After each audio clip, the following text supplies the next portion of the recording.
issue. That's going to be a bigger funding issue. Yeah. If they have to take out the land. Representative Belcher, you want to lead us off on the pledge? Sure.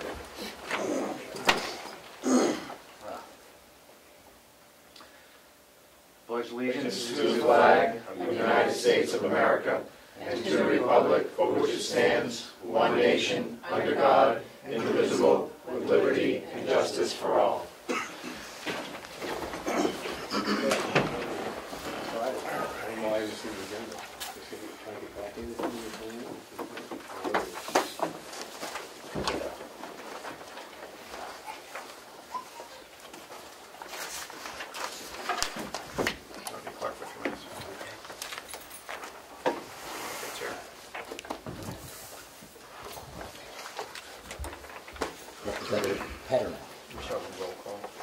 Everybody on Zoom, so Sure. cover every house now. Great. You can switch it, Kate. Switch it. You have to sit there and Oh, start. it's not a sign. It's not. Now you're not here now. I can make the rules. So you're stuck with all the equipment there.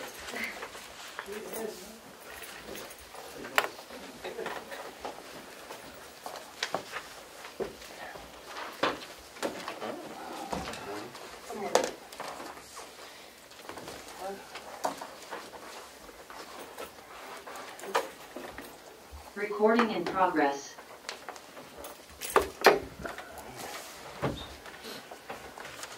Thank you, everybody, for being here today. We've already said our pledge. We have everybody that's settled in. Approval of our meeting minutes from January 14th. Thank you, Representative. Thank you, Representative Page and Woodcock. Any adjustments to the minutes?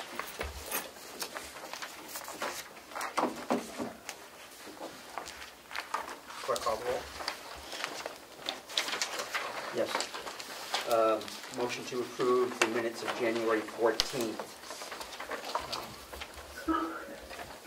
Jonathan Smith. Yes. Michael Belcher. Yes. Carol Crawford. Yes. John McDonald. Yes. Kate Peternell. Yes. Steve Woodcock. Yes. David Page. Yes. Nino Avalani. Yes. And the clerk abstains. I was not here. Mr. Chairman, we have two representatives online, Representative Okay, I'm Burrows and sorry. Representative McAleer. Oh, okay. Now we have to take a full Roll call. roll call, please.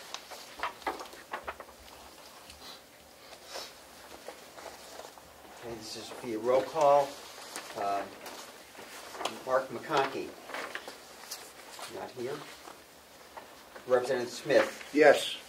Representative Belcher. Yes. Representative Brown. Representative Constable. Representative Crawford. Yes. Representative McDonald. Yes. Representative Peternell. Yes. Representative Bucco. Representative Woodcock. Here. Representative Burrows. Did you say Burrows? Yes, I did. Sorry. Yeah, yes, and Mr. Chair, I am only going to be on for a half hour because I'm going to euthanize my cat. Oh, sorry to hear that. Good. We understand. Thank you. Representative McAleer. Here. Yes. Representative Page. Yes. Representative Avalani. Yes. And the clerk votes yes. He's here, all's well. How many do we have in house? How many do we have here? 9 present in person.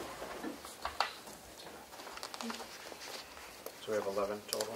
Yes. 11 members total. Perfect. Form here. So we want to finish the minutes? Because otherwise it won't pass. Right. I'll start from the top on the minutes for Yep. January 14th. Yep. Clerk abstains. Representative McConkey. Representative Smith. Yes. Representative Belcher. Yes. Representative Brown. Representative Constable. Representative Crawford. Yes. Representative McDonald. Yes. Representative Peternell. Yes. Representative Bucco. Representative Woodcock. Yes. Representative Burrows. Yes. Representative McAleer, Yes. Representative Page, Yes. and Representative Avalani. Yes. Thank you, everyone, for that indulgence.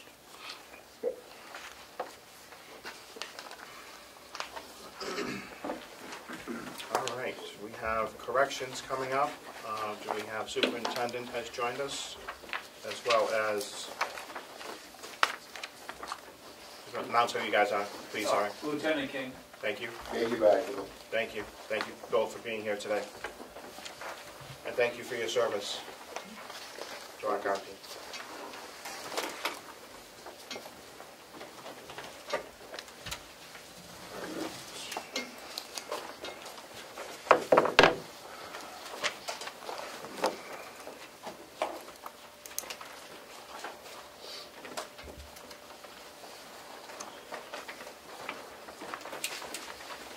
We have a contract from the county commissioners for the Department of Corrections. Everybody, it was negotiated and passed by the commissioners this morning. Do we have a motion to approve that contract? I'll make the motion, Mr. Chair. Thank you, Representative Smith. Do we have a second? I'll second it. Thank you, Representative Pedino. Any discussion? I'm going to give, sorry.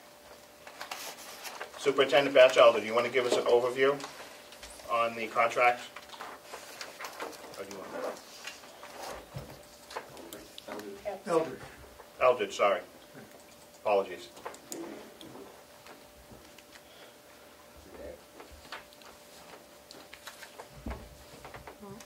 Says he is.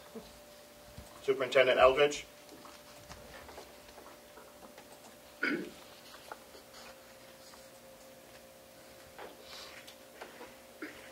Sorry about that. I believe I'm unmuted. Everybody can hear me? Yeah, I can hear you now. Excellent. Excellent. First of all, I want to apologize that I couldn't be there in person. I'm at a conference.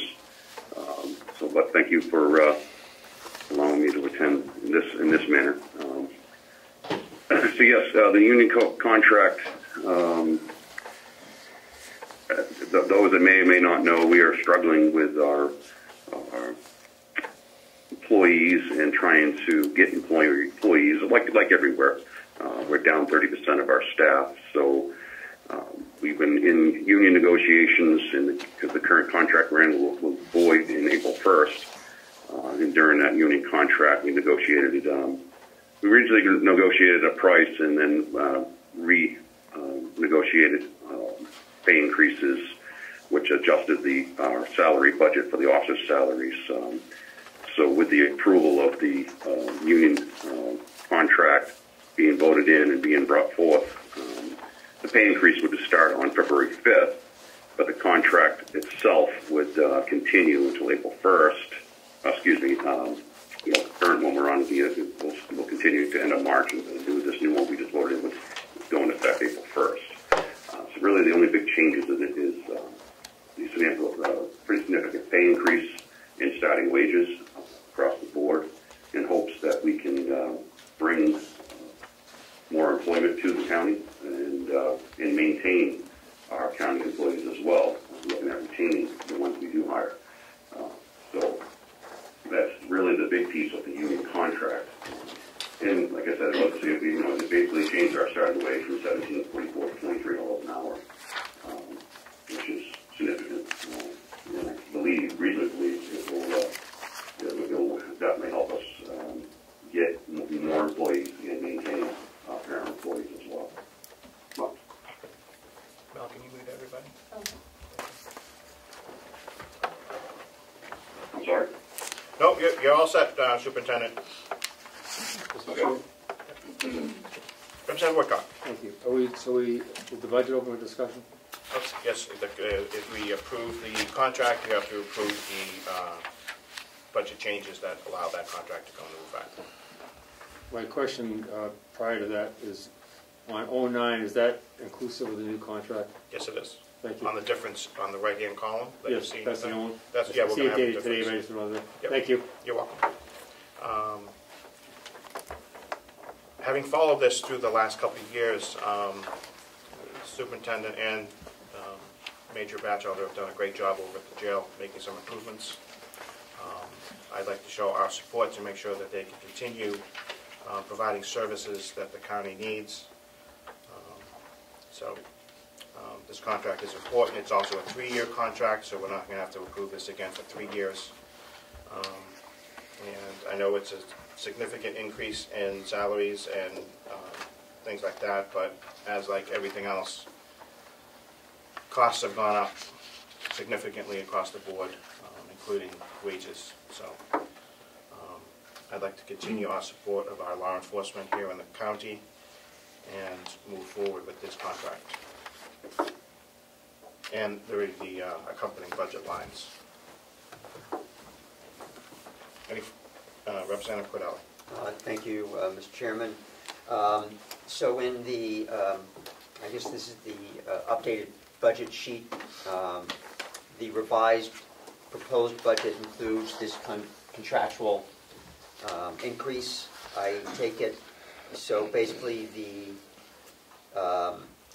revised proposed budget versus the commissioner budget is an increase of $336,203. Is that correct? That's correct. Okay. And that is primarily based on the contract? Correct. Thank you.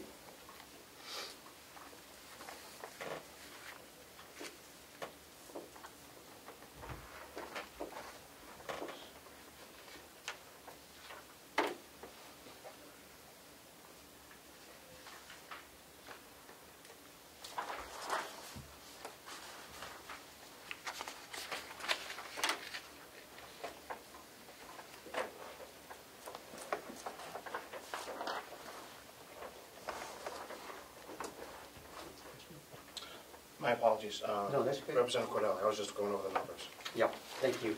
I was just wondering if there are any other significant points to be discussed in relation to the contract other than the wage increases. I don't believe there is. Just the biggest significant change to the contract was the pay increase. That's really primarily what was focused on. Thank you. Any further questions for the superintendent on the contract? Representative Crawford. Thank you, Mr. Chairman. So does this put us in line with all other counties competitively with the pay raises? It brings us much close. I apologize. I thought you were done. I'm sorry. Continue with your question. I apologize. No, I was done. You are now, right? I'm done now. It puts us more competitive with some of the other agencies. Currently, Stratford County is roughly just shy of what we're starting, but they're offering free medical across the board, which is a huge, basically, pay increase because they're not, like right now, we're losing roughly $700 a month towards our insurance for like a family plan. So we got $700 back in an officer's paycheck each month. So that's basically like a pay raise. Rock County just did change their pay increase and went to starting wage of $26 an hour. Belknap County, they're currently plus shift differentials and bonuses and all that. And then Belknap County, who's one of our neighboring counties as well, just went to $24.86 this past September, I believe it was, or October, for their starting wage, plus, bonuses and shift differentials. And also if officers come to them that, they were originally making $19 an hour and they went to $24.86. And then if officers go there with experience, they can actually give them, they can place them a little higher within the pay grade because they can, because of the prior experience, or particularly certification, which is a huge thing. So some of them are studying. There's a couple that I know that left one facility and went to their facility, and they started off at $27 an hour because of their experience in times of service already. So this will definitely put us more in line and more competitive with our neighboring counties. And hope to, retain what we currently have for employees, and also hopefully draw new employees in. Because let's face it, Stratford's not that far down the road. Belknap County's not that far. Rockingham's a little bit further. I mean, I did it for a lot of years, so I understand that. But those two counties particularly are very close. Thank you. Mm-hmm. Do you offer any of those extra perks right now to attract any new employees right now, Superintendent? We don't offer any of the site, like some, like Rock County's doing the $5,000 sign-on bonus, and they're doing $2,500, I believe it is. Don't quote me 100% on that one. Recruitment. So if you recruit somebody in, a friend or family, whatever, you get $2,500. We don't. They're using ARPA funds for that. We don't have the funds to utilize for that. But what we do is within the union contract, and it's always been there, and it's never changed, is if someone does come to us with experience, years of service, certification, or whichever within the corrections, law enforcement, we can stop them at a little bit higher pay based on the years of service and experience that they have. And that language is written within the contract. So we have that piece, like Belknap does, and I believe Rock went with it, but don't quote me on it, but I believe they can also do the same. What a lot of the correctional facilities have done, by the way, I've all speak for Belknap and Rock, definitely, is they are now paying their corrections officers the same starting rate and pay scale that their current sheriff's deputies. This deputies, not the ones with ranks, because the ones that got ranks, they also adjusted those for current employees. But they're on the exact same pay scale. So they're basically paying their corrections officers the same rate as they pay their deputies, their sheriff deputies. Thank you, Superintendent. Mm-hmm. Mm-hmm. Any further questions for the Superintendent on the contract or the accompanying revised changes? Representative Cordelli. Mr. Chairman, would you like to hold off on general budget questions for the department? Yes, until we get the contract through, or Right. we can Yep. continue talking about the budget. Great. So we do have a motion on accepting the contract. Seeing no further discussion, would Mr. Clerk call the roll? Yes. Representative McConkey. Representative Smith. Yes. Representative Belcher. Yes. Representative Brown. Representative Costable. Representative Crawford. Yes. Representative McDonald. Yes. Representative Peternell. Yes. Representative Bucco. Representative Woodcock. Yes. Representative Burrows. She was muted. Representative Burrows on the contract. You're muted. Thumbs up. He's coming. Yes. Thank you. She's there. Sorry about that. Representative McAleer. Yes. Representative Page. Yes. Representative Avalani. Yes. And the clerk votes yes as well. Thank you. 11 to 0. Thank you. Do we have a motion to approve the budget, the revised proposed budget as presented? Motion to approve. Thank you, Representative Page. Do we have a second? I'll second. Thank you, Representative Crawford. Discussion. Got a question. Representative Smith. Thank you, Mr. Chairman. Who am I asking the question to? Superintendent or? Depends what the question is. It's about the overtime budget. It would be to the superintendent or the major if he has. Okay, major or superintendent. I see you have budgeted last year $40,000 for overtime, and as of September 30th, you spent $43,000 roughly. This year, you're only proposing $25,000. Is that due to you anticipate new hires with the new contract? Yes. Okay, that's all. Yes, that is hopes for that. We recently, I actually had to do a couple line transfer last year. Because of our being so short of staff, we use a lot more overtime. We have, basically every day we utilize an overtime. But my hopes is with this pay increase, we can get more staff in, and it will hopefully do away with some of the overtime. It's not going to do away with all of it, because let's face it, people call in sick or whatever. And some of that line we need to utilize as well for our training, some of our training hours to cover some of our training hours. I did get cut pretty significant from what I was asking for because of anticipation of things. But with this budget, with this new contract, with the pay increases, my fingers are crossed that we don't run into a problem. And like I said, right now we're 9 positions open. I don't know how soon it'll be before we fill them. It's going to take at least, if we get an applicant in today and we move forward with them, it takes 4 weeks just to get them to come in and start training. So. We're going to continue operating operating this way with shorts for at least 2 months, if not longer, because I don't know how fast these positions will fill. Paul? All good, thank you. On that note, Superintendent, are you running into overtime right now, and is $25,000 going to be enough till you get these positions filled? I'm worried about the usage from last year to this year. I'm glad you brought that up, sir, because I've been running the daily math myself.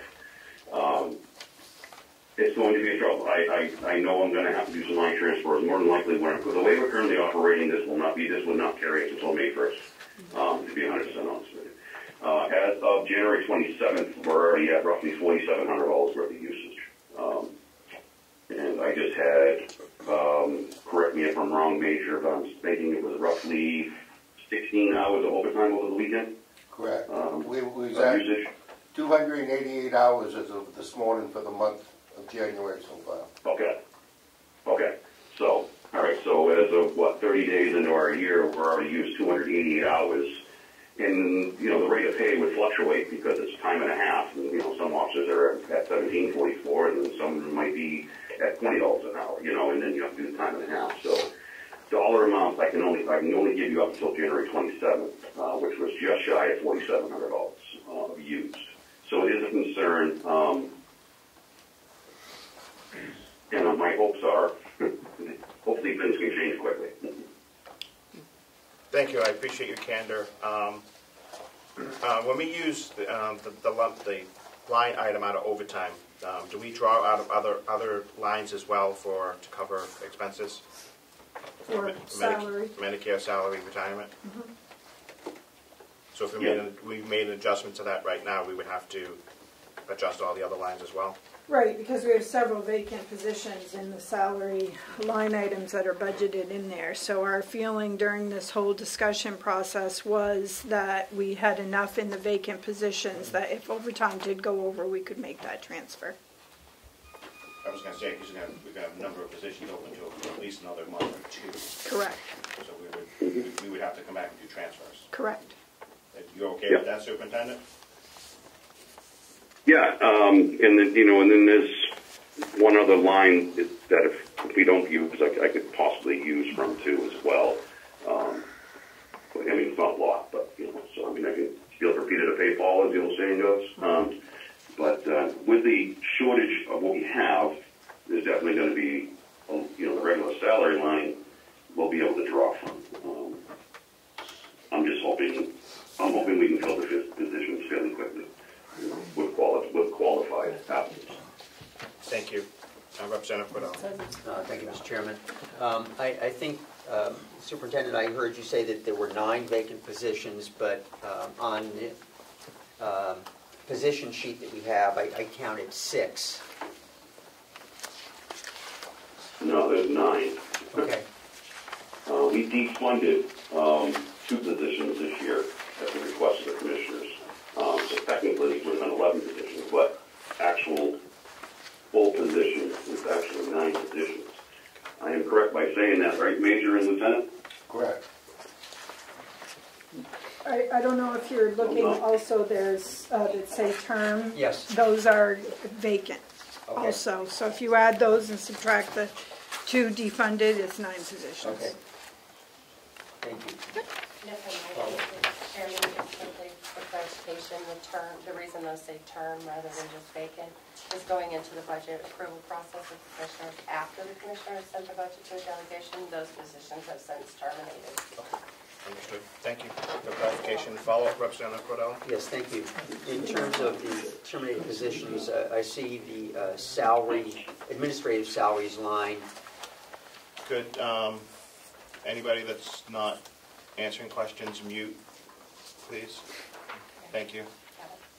Continue, Representative Cordell. People asking questions don't have to be muted. No, you go right ahead. Thank you.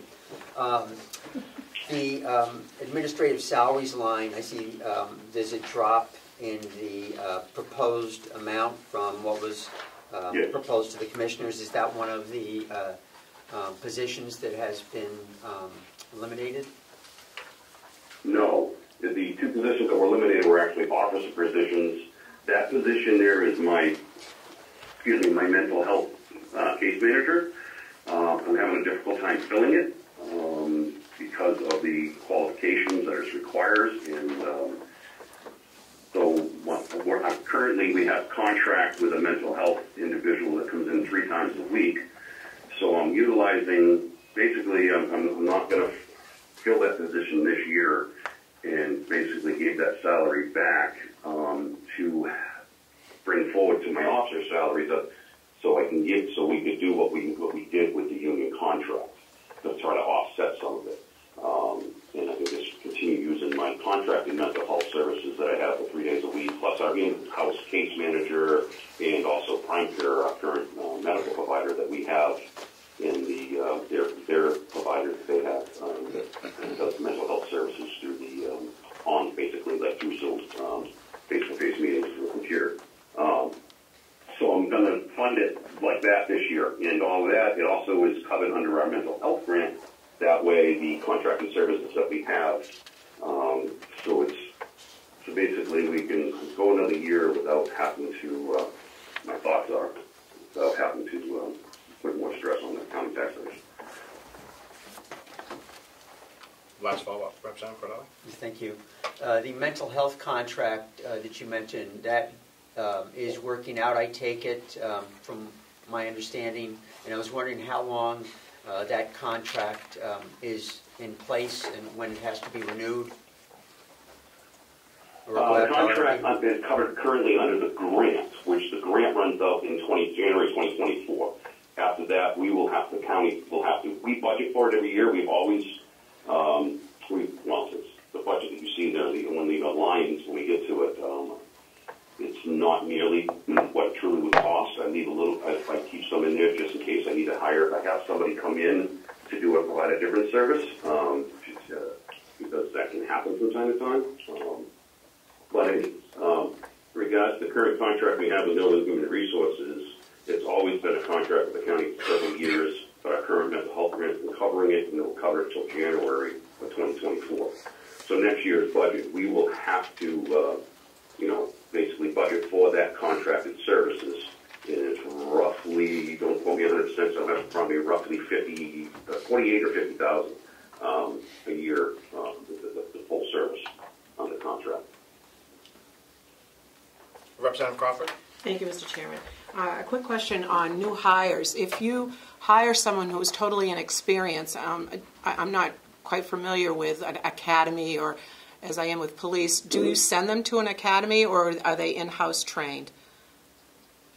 We in-house train them when they first start within the facility, so they get all in-house training, classroom setting within the first 3 weeks. We do all and then we send them to, get them tied into their shift, and then hopefully try to send them to the academy as quick as possible. However, with staffing, you got to make sure you have the staffing to cover that position while they're at the academy for 5 weeks.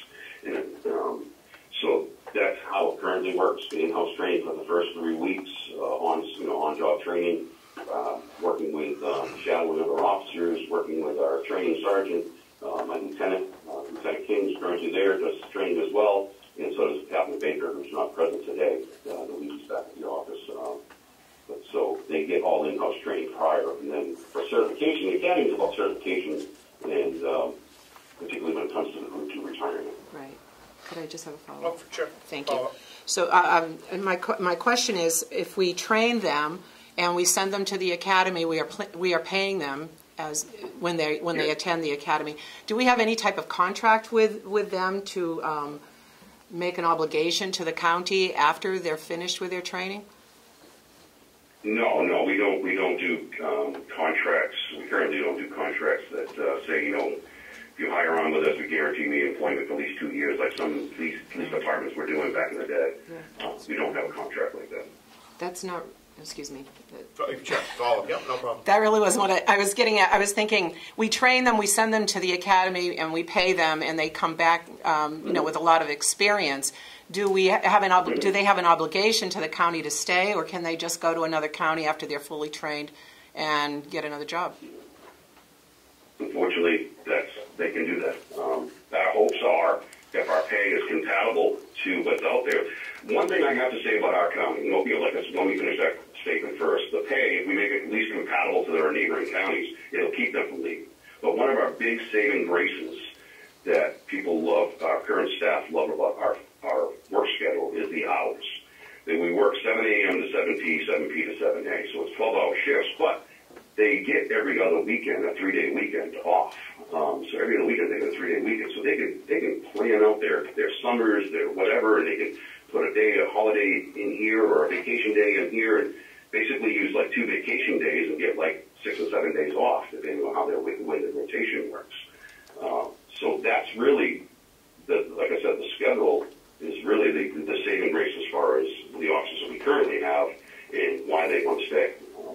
I've had other people go, I have to buy a wife and 2 children and a mortgage at 1744. I need to move on. I get that, and that's why we want to pay. So our hopes are, with both things, it's going to help us retain our staff. Thank you. Representative Whitcar. Thank you. Superintendent, just a question, just following up on Representative Crawford's, just my own edification. If someone goes through the academy and they are certified or complete the academy, is that the exact same training, and are they certified then for deputy and for regular police departments in the state? No, they are not. It's just the County Correctional Academy. It has nothing to do with the state, and it has nothing to do with the police standards and training that a police officer or a sheriff deputy would be required to attend. Thank you. Thank you, Mr. Chair. Representative Cordelli. Thank you. It's my recollection that part of the dues that we pay to the Association of Counties goes to the training of correctional officers for us. Is that correct? Yeah, it goes to get your training academy classes, yes. Portions of it does. Follow. Yeah, portions of our, I guess it's an annual fee.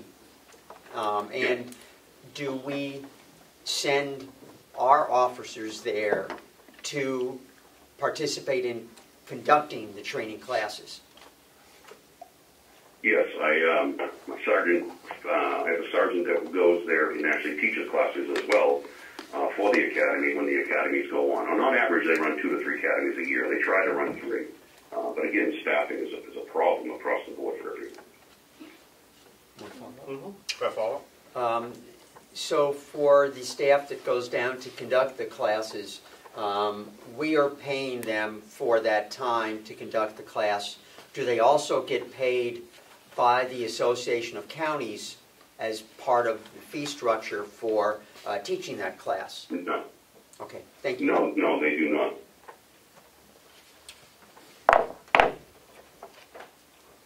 The revised proposed has a decrease in Social Security, but an increase in Medicare. Is that correct? Yes.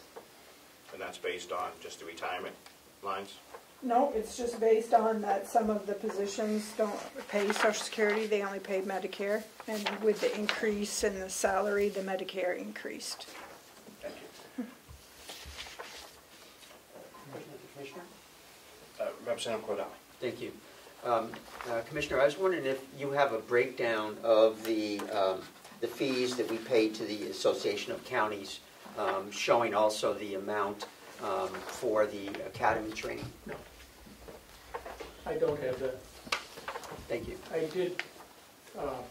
I did notice there's $370,000 left in the salary line from last year. And when we did this calculation, we looked at that and realized there should be enough money if we need to make line item transfers to cover the overtime line. There should be plenty of money. Because in this year's salary line, we're putting more because we're funding it at the newer salary, at the higher pay. It's a $5.56 increase per hour. Correct. And this is for a partial year as well, right? This is from April 1st on till December 31st? Or is this a full year? The increase? contract kicks in April 1st. So. Understood. Thank you. Any further questions for the superintendent on his budget? Mr. Superintendent, we've had a few new representatives here. Can you talk briefly about the new medical services and how that's working out for the county? Yes, well, by all means. We roughly, I think it's going to be 2 years this coming May. We contracted with the outside medical service provider, Prime Care Medical. They originated, their main office is out of Pennsylvania. They provide medical services to corrections and their populations throughout, basically all in New England, West Virginia, Pennsylvania. They roughly, I want to say, 78 facilities, correctional facilities and or prisons that they provide medical services with. With those medical services, you know, they basically take on all the employees as far as like the LPNs, RNs, and any other medical provider needed, doctors, PAs, whatnot. So they work all, either contracted or work directly for Prime Care, and then they bring those services into the facility. The inmate is provided basically three med calls throughout the day, and any other medical services that are needed throughout the day, you know, bumps, scrapes, falls, whatever it might be, and they might need to, you know, might need to be in Band-Aid or be seen, or they also provide physicals, and we have, I have to say, many of inmates have said it, so I shouldn't say inmates, but our residents have said it, that the medical services is 180 degrees better than what we had. Back in the day, we were our own medical provider, and the superintendent had to make all the medical decisions, which I am not a medical person in any way, shape, or form. I'm not a doctor, and I don't play one on TV. So, you know, we were also responsible for employing our own nurses and contracting with the doctor's services and whatnot. So to be able to, you know, get this, and we then also take on every bit of the responsibility and liability of providing this medical services, or either, you know, correctly or incorrectly, and particularly with MAT now, with the medical assisted treatment system that you know, all counties have gone with statewide. You know, there's a lot of responsibility and liability there. But going with Prime Care, an outside agency, or, you know, Prime Care or any of the other providers that are out there, takes that liability away from the county, takes that medical decisions away from the superintendent, which again takes the liability away from the county facility. And in the long haul, it saves us a lot of money, you know, in a lot of headaches.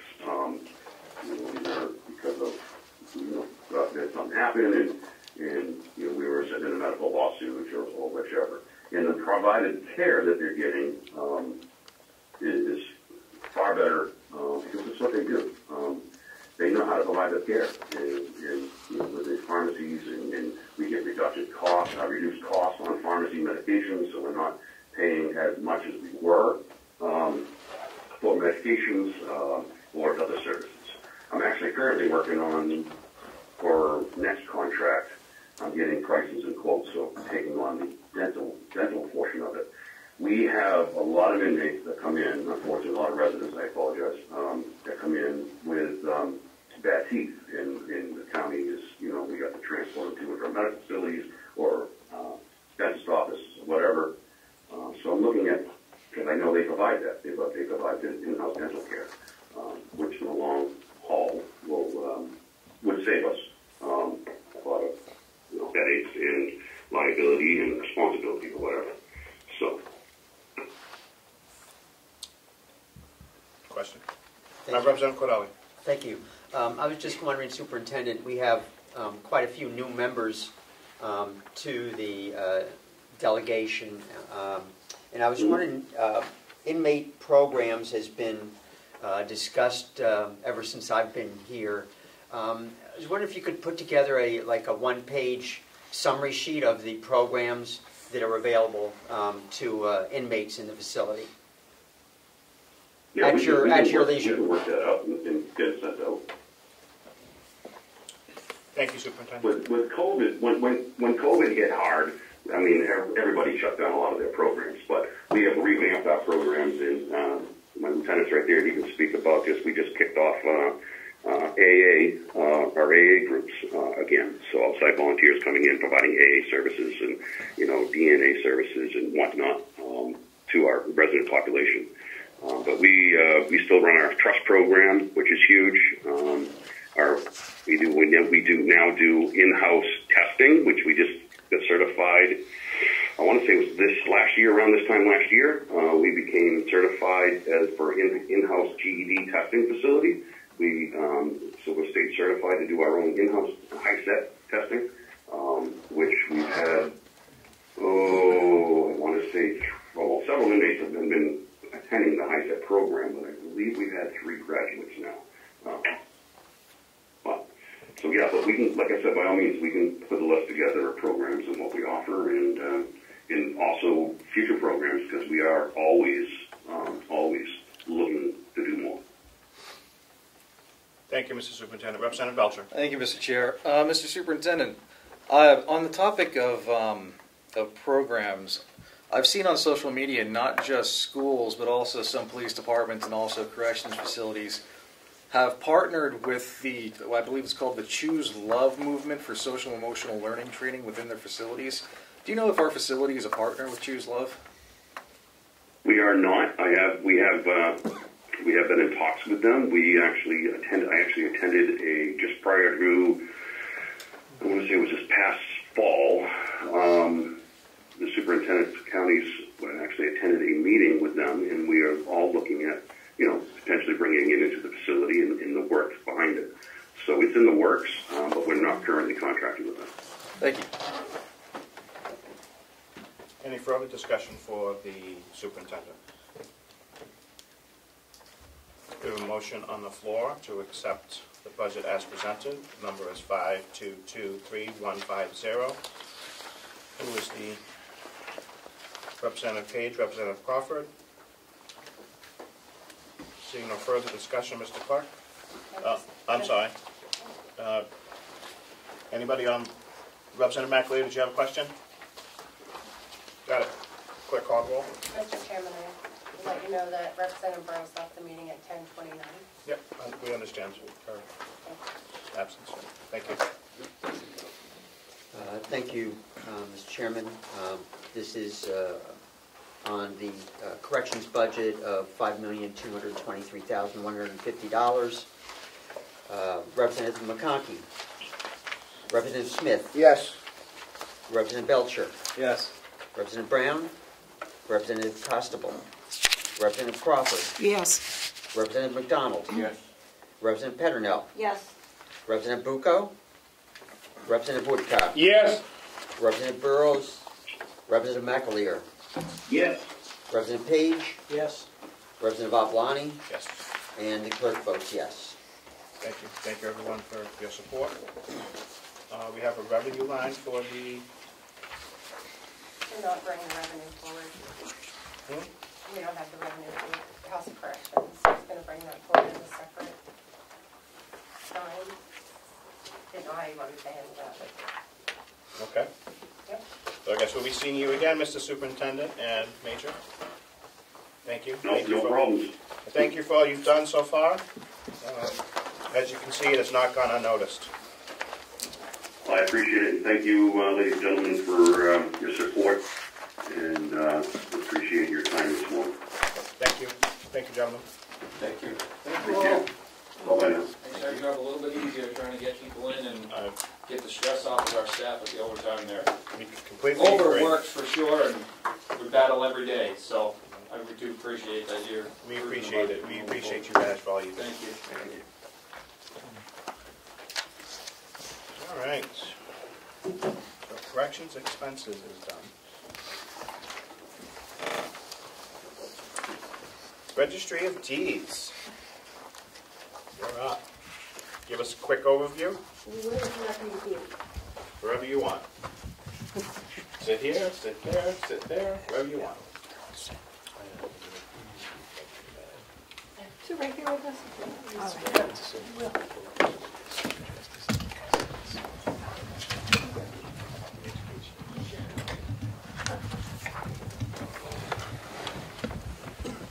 Good morning. Where you at?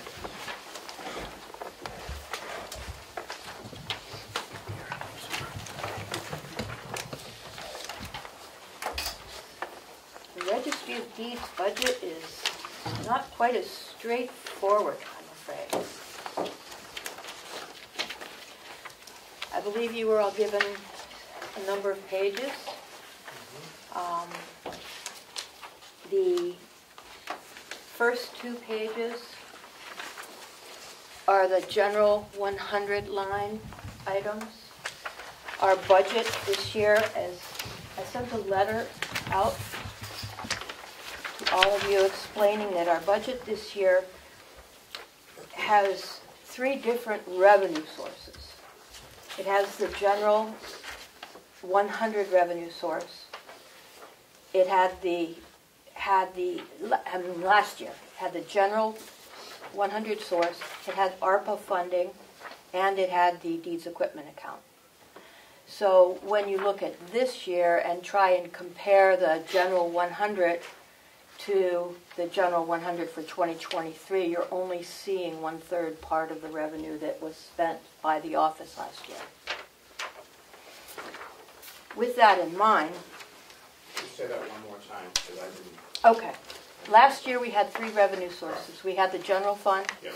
we had the ARPA money, Yep. and we had the deeds equipment account fund, Right. which is not in the general 100 revenue lines. Did we take that out? Because I remember we put it somewhere. That's right. It's a separate entity. It's a separate pot of money. But it's still it's still considered revenue as it's... Yes, but in terms of expenditures, it's separate. It's not in the general budget. It's not in the 100. It's in a separate fund. The equipment fund is in Fund 400, and the ARPA money is in the grant fund. But yes, it's Okay, all so we'll- considered revenue. Yeah, so the 100 fund, you separated out back to the 400 fund, and then we're going to see the 400 fund as part of the budget. Yes. Thank you. So if you look at the pages that I prepared, the ones that I sent out via Melissa, have all of the 3 revenue sources on page 2. And it shows that we spent $1,127,596 last year. Whereas the general fund of it, $374,000 was from the general fund, taxpayer money. $253,000 was from the Registry of Deeds equipment account and the ARPA money, and $499,760. 44% of the budget was for the bond for the restoration. Correct. Okay. You want to you want to go over that real quick for the new members, how we got the bonds and what it was for and how we're spending it so there. We used the great interest rates that were available back 2 years ago, and the nursing home and the Registry of Deeds financed for the registry for the first time a $5 million bond for restoring the deed records. And the nursing home also refinanced its loan. The combined rate was 1.18% at that time. So we've paid off the first year. This year the expenditures coming out for that bond will be $448,000 instead of the $499,000. It's a 15-year term, and we have many of the records back. We don't have them all back yet. We haven't finished the project, so it's ongoing. So last year that was a large part of our budget, 44% of the budget. Are there any questions about the bond or its use? You ought to come down and see the restored records. They are just beautiful, and the life expectancy of them now is somewhere between 100 and 300 years. So we're not going to have to do this again for the ones that were literally falling apart. We're turning to dust. They were. Yeah. They were unusable. And those are the records you need to go to court to prove title. So. Thank you. Go ahead. Okay. Last year, the ARPA funds were used to purchase and get up and running a new land records management system. It's going to save the county thousands of dollars over the 10-year contract that we have. It's a fabulous system, much better than what we had and what we could have moved to. If you've been online, it's available 24/7. You can search our records. Carroll County NHDeeds.gov is the site, and you can look to all the deeds from 1840 to today. As we speak, it's updated. The savings that that's going to bring to the county are going to be significant over time. If you look back at the budgets in the past, this new system is going to be not only be excellent, but save us a good amount of money.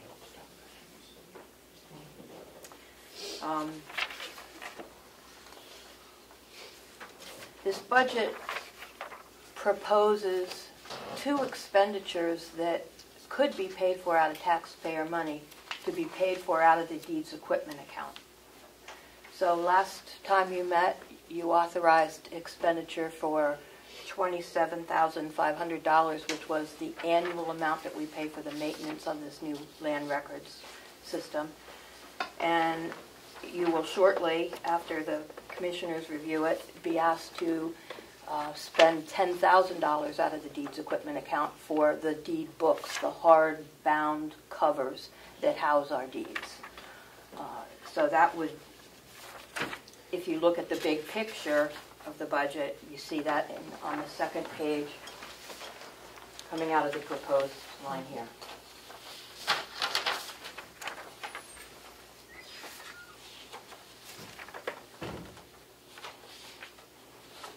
No matter how you look at it, our budget has gone down from prior years. This 3-page sheet that I gave you is not identical to the one that you have, because this one has my proposed numbers in it, whereas the one that you got, the front page, is the reviewed by the commissioners and their proposed numbers, which are a little bit different, mostly on the salary line. I had proposed giving the staff the 8.7% salary increase that the Social Security recipients received this year, and they cut that back to 5%. So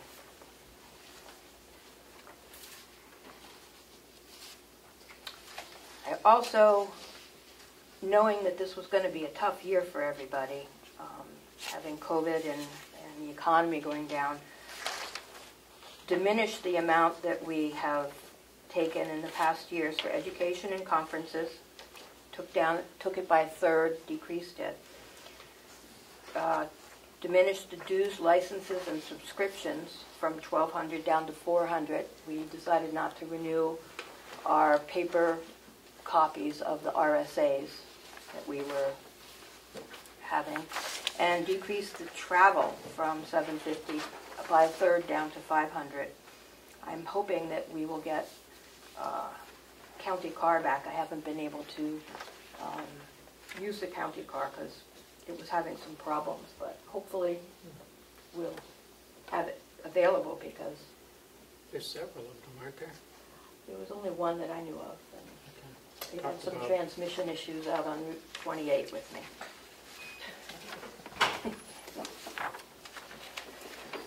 Commissioners never use their cars, so you I could borrow your car? can, not mine. Counties. So the bottom line is our budget, the taxpayer-funded part is down, and the whole budget is down. So I hope you will consider approving our budget, and I'd be glad to address any questions that you might have. Thank you for all that, Registrar. I have a couple questions if nobody else has any. I like numbers. On the document copy or expense 088, there's been some increases and decreases in there for things. Yes.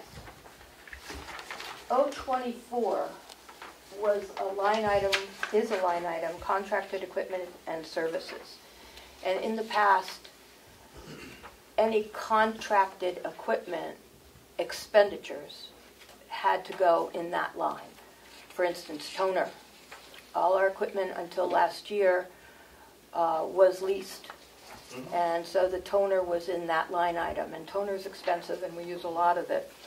We now own all the equipment in our office. That was a part of the ARPA funding, was to purchase everything for the office. So the toner has now been moved to document copier expenses. That's the biggest. So that's basically a wash on those two lines. Yes, I think so. I'm sorry, Representative Page. Quick question for the commissioner. I'm just curious about the decision to do the 5% increase rather than the full requested COLA. And this may come up in other departments too, but I'm just curious what the commissioner's rationale was. Just following on the discussion of corrections, where we saw a large increase, do we have turnover issues in the registry of deeds? What was the motivator of the decision to reduce that down to the 5%, and is that consistent across most departments? It's consistent across the county, the 5%. We went to the 5% because 4% didn't seem enough, or the 3% didn't seem enough. We did raise it to the 5%. I don't think it would be appropriate to compare to corrections because that's CBA, that's a collective bargaining agreement, and it has a 3-year term. And if you look at years 2 and 3 under that, there's no increases. And we were way below market with our officers in corrections. I don't think we're really far below market here, but 5% is sort of, we had to put it somewhere. And so for the non-union, we put it at 5%. There are other benefits to working for a government entity. So, follow-up. Were there any other departments that received a larger COLA than 5% this year? I think we kept it at 5%. We're still in negotiations with the nursing home, but all other but departments. That's, again, the collective bargaining agreement. So all other departments, So, we tailored to 5%. We are looking at, we are still in negotiations on the CBA for the nursing home. We had a negotiated deal. It lost by 4 votes when it went to the union. The members did not approve it. We're looking at making some adjustments there, but the LNAs, they're below market. Again, at the nursing home, our problem at the nursing home is getting LNAs. We're way down on LNAs, and they do 98% of the work over there. So we're going to need to do something with that. And so I can't say too much about it because we're in negotiations. Right. Yeah. So. Thank you. Did that answer your questions, Representative? Yes. You're welcome. Representative Woodcock. Thank you, Mr. Chair. Just a clarification, Commissioner or our CFO. The document that Mr. Scott put out had the 8.7, and then the one that I'm looking at, that are yours, I think it's ours, has 8.7 COLA as well. I'm just trying to figure out if that's... The description just didn't get changed. The description didn't get changed. Yeah, okay. it's 5%. So the funding where it says 8.7 is actually 5. Correct. But the dollar figure is correct? Yes, it is. Okay. Thank you, Mr. Chair. You've got that, or? Separate question. Sure. Representative Cordell. Thank you. I was looking at the new equipment line. Yes. It looks like the 22 budget was $565 and it hasn't been used, but the proposed is $1,000, and it looks like that is for the purchase of a shredder, but I'm confused about the microfilm reader repair as new equipment. The new equipment line was used this year, just in the last quarter. The shredder has been on this list since I became Register of Deeds, and I keep waiting for it to die, but it hasn't. The microfilm reader is, come down in the registry, you're welcome to come and look at it. It's a machine that has a light inside, and you put the tape in and you can look at the microfilm, and we have to proof microfilm when it comes in. It's got a part on it that's broken. The problem is they don't make microfilm readers anymore, and it's been hard to find somebody who could perhaps find a piece to repair this. I have it on the list because I haven't had the time to go out and find somebody to repair it. I hope to do that. We use it as it is, broken, and if anybody knows of another microfilm reader, I know we can always go down to archives to use theirs, but we hate to do that. So that's a fund that is there for expenditures basically that come up that need to be addressed right away. We have the equipment account fund, and currently it has a good hunk of money in it. It has 160 minus 27, what's that? 130, more or less, in it right now. We earn about 20 to 25,000 a year in the equipment account by an equipment surcharge on recorded documents. We could use the equipment account, but I have to ask first the Board of Commissioners and then the Board of the Delegation, to approve any expenditure there. So it takes time, which is why we put money in the new equipment line. So, any further questions? Representative Wilcox. Just my notification, if I do not know, what is the 7-minute rule? The Department of Labor. I get the DOL, but what is it? It means that the staff, they can check in 7 minutes before the hour or 7 minutes after the hour and be considered a part of, those 14 minutes are considered a part of the end of the hour. If they check in 8 minutes early, I have to pay them for that quarter hour. If they check out 8 minutes later, I have to pay them for that quarter hour. And if we have something going on, this was an issue the first couple years, what was 8 years ago, when we would have people that were still in the registry, we couldn't get them out quick enough, and the staff would have to check out 8 minutes after the hour. And the question was, do you pay them overtime? We had nothing in the overtime line. Department of Labor came in and audited everybody and said, you can't do that. You can't change their hour back to that time. You've got to pay them for that quarter hour. So this is to catch 7-minute rule. the 7-minute rule. It's a real thing. Thank you. We hear a lot about that. It's a real thing. That's your salary. Mr. Chairman? Representative Smith. Right. Thank you.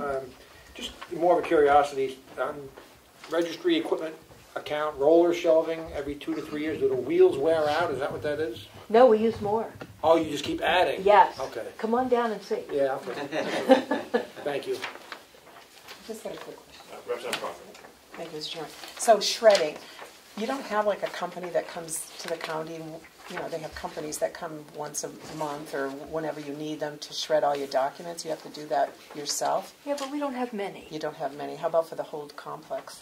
The whole They go complex. into storage and then they get shredded. And then there's that machine over there, which is a big, massive machine. Ours is just a little... Yeah, I have one of those, but it breaks all the time. I know. My experience with them was that they would break all the time, but this one is... knock on some wood here.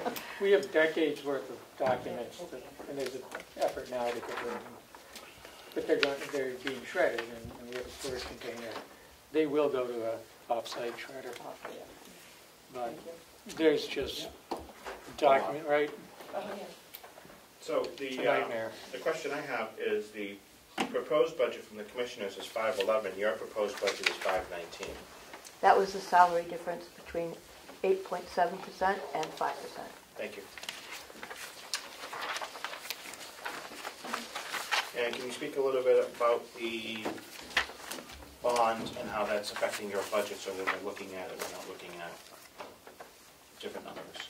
Because you should be exceeding your expenditures because you're expending out of your expenditure line, but your bond doesn't show in your revenue? Or it does? Bond doesn't show in the revenue. Bond shows on my calculation sheet on the expenditure side, on page 2. Okay. This year it'll be $448,000. Yep. Next year, $434,000. Yep. And where is the bond balance? You have it somewhere in a different fund? It is. No, not really. From an accounting point of view, the bond was included in revenue in the year we received it. We're spending down as we spend it, and there's approximately $775,000 remaining to be spent, which will be spent in '23. Plus. Wow. Plus some earnings. Plus some, I think that includes. Okay. I'm just going from memory, but approximately. Yeah. $775,000 remaining on the bond proceeds to be spent in '23. Yes. So how much did you spend this year? Oh, millions. I know. 3 million. 3.2. Tell you, hold on. Tell you exactly. I think it was like 3,518,000. Where are you, registry? And how far are you, well, she's looking for, how far are you along in the project? Can't Almost find done? you. Yes, they're almost done. There are a couple plan books out that were in really, really bad shape. And then there are some trifold documents which haven't gone out yet. And those are old age assistant liens and writs of attachment that are historic. They're the bottom of the list. Wonderful. $3,518,791. Outstanding. I'm glad we can get that done. Oh, boy. Oh, yeah. Done. I Instead think- of the bit by bit we were doing for the number of years. Exactly. Yes. This And is, it's about it. yeah, yeah. Well, thank you all for Nice. helping out with that. Getting the bonding for it really made it happen. Straight down to the employees. Yep. Do we get a motion on this yet? No, we don't. Motion to approve the budget 511342 for the registry of deeds for expenditures. So moved. Thank you, Representative Crawford. Do we have a second? Second. Thank you, Representative Page. Any further discussion with the registrar over her expenditures? Mr. Clark? Thank you, Mr. Chairman. Representative McConkey. Representative Smith. Yes. Representative Belcher. Yes. Representative Brown. Representative Costabile. Representative Crawford. Yes. Representative McDonald. Yes. Representative Petronell. Yes. Representative Bucco. Representative Woodcock. Yes. Representative Burrows. Representative McAleer. He's Representative frozen. McAleer. Frozen. Yeah. Turn the heat on, Chris. Continue on. Representative Page. Yes. And Chris is back. He's back. Representative McAleer. Yes. Thank you. Representative Alani. Yes. And the clerk votes yes. Thank you. Thank you, everyone.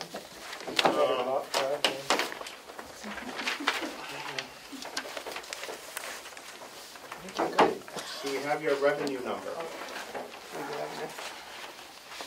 May I pass this out? You certainly can. 'Cause that's, we're going to do a quick overview of it.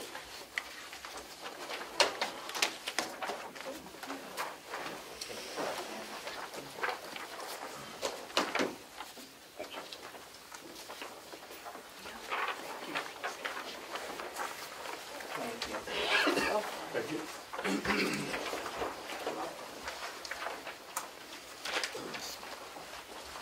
Mr. Chair, these be forwarded to the other members that are not here. We have copies of these so we can send them to Representative McAleer Oh, and all yes. the other members. Yeah, through emails. Yep. Thank you. Melissa, would you like? Okay. I'm going to scan it to Representative McAleer now. Okay. Thank you, Representative Woodcock. So, for the revenue, I know that you take a snapshot of the first 9 months of the preceding year, right? You want to speak to that? I would like. How we're going to adjust that? Thank you. Second treasurer. The formula that we have used over the years to determine what revenue numbers we can anticipate is that you take the first 9 months of the year and you annualize that. So you take 9 and you divide it by 9. 9 divided by, what do we do? Take the first 9 months. Divided by 9 and then multiplied by 12. And then multiplied by 12. The theory is that the last quarter is always the best quarter of the year. And it traditionally is, except for this year. This year, the last quarter was very poor. So the revenue using that formula would be the second page. This is the second page. Third page. Sorry. Third page. $1,181,652.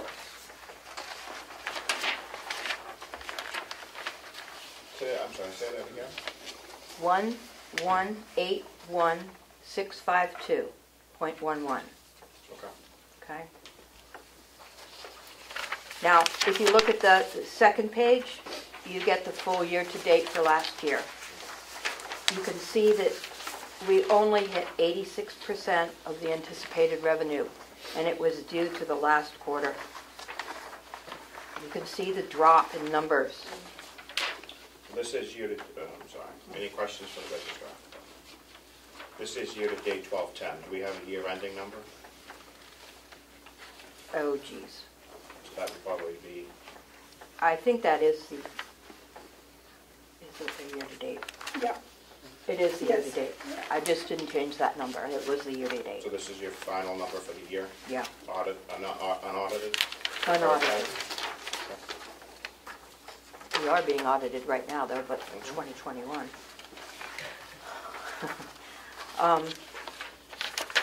So,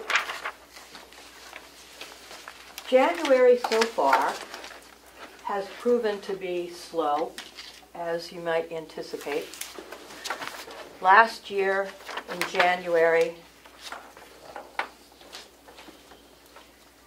we had made, at this point in time, $808,000. This year, no, we had made $915,000. This year we've made $808,000. We're down 12%. But that is so good because we had a transaction on the 6th of January of a property in Tuftonboro that sold for $11.5 million. You take that out of the pie and we're down 26%. The industry, the real estate industry, says we should plan on being down 30% because of the market declines. So on the third page, I put the standard formula in less 30% in the last column. That's a number that is low, and it's up to you to figure out which number you want to use. We've got the standard number, $1,181,000, or 30% less, $827,000. And we could choose anything in the middle. But to be realistic and to match our spending, I think we ought to go with something less than the formula. And perhaps the 30% would be safe. I would agree. I think the revenue numbers need a good look at. So could we hold your revenue numbers until March? Sure. That way we would have January and February Sure. to look at, and possibly a little later in March, so we could have a couple extra weeks. So, I mean, the revenue, past your expenditures, your revenues, passing revenue shouldn't be a big deal to that point. No, we can have those for you. That way we can have at least a good, almost a first quarter look at what you're doing, so we can make an educated guess. Yep. And I can get that number to you at 3:30 on the 31st, so you would have it. Okay. That would be better. Is everybody okay with that? I think that's prudent that we have the correct numbers, at least for almost the first quarter. We can look at, so we can make a good guess. Yeah. Because that's what it is, it's a guess. It is a guess. So,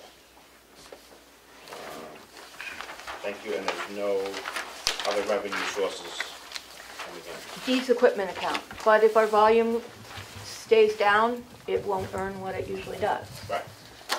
Do you have a number on that you give us too as well? I can. I think I would prefer to defer until then as well.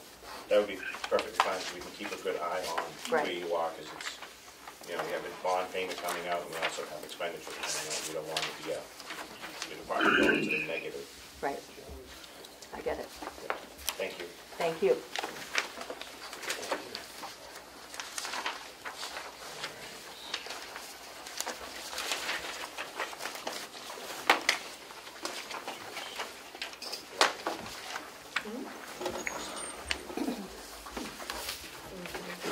Treasurer Costello. Thank you, Mr. Chairman. All I wanted to indicate was I was not able to receive a copy of those documents that we just sent out. We'll make Melissa's scanning them and sending them out to everyone. Okay, thank you. You're welcome. Thank you all. Thank you.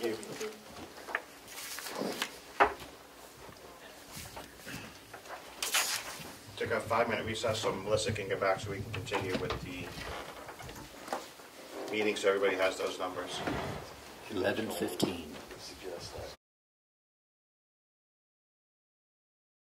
Thank you. We'll continue on with the regional appropriations, and then we'll have the sheriff come on up. Last we had, there was some information requested, and I'm pretty sure that Melissa let everyone know and see numbers and contract applications and everything else. Any further questions on the regional appropriations? Representative McDonald. Thank you, Mr. Chairman. I just got a couple of questions. On the regional appropriations, which one of these is going to be from the taxpayers and which ones are going to be from ARPA? I don't think any of them are from ARPA.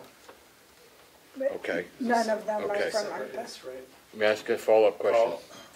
Which one of these regional appropriations are from the opioid settlement? Oh, I think we took 88,000 from the opioid settlement, but it is dedicated to addressing addiction issues. So the only ones that could be spent on would be Whitehorse and is it the Mount Washington Valley recovery. May I do a follow-up, Mr. Chairman? Of that 88,000, is that included in here, or are they getting? Is Whitehorse getting some of the 88,000 plus the 125? It reduces the 125. It helps to pay for the 125. Do one more follow-up. Follow-up. It's not in addition to the 125. Could you tell me what that amount is? For I think it's Whitehorse and also the Mount Washington Valley recovery. I'm not sure what you mean. 125 minus 88 would be, yeah.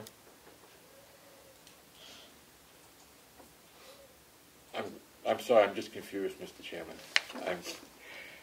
May I ask one more question of the CFO? Of course. If they're getting 88,000 from another account, why does it show that they're getting 125 on the regional appropriations? Because what is represented here on the regional appropriations are just the expense paid out. The revenue is a different budget line item. There's $88,000 remaining from the opioid litigation settlement that the county has received to date through 12/31/22.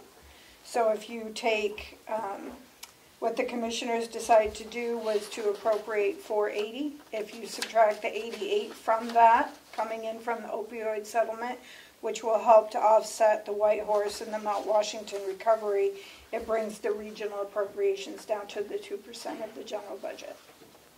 Thank you.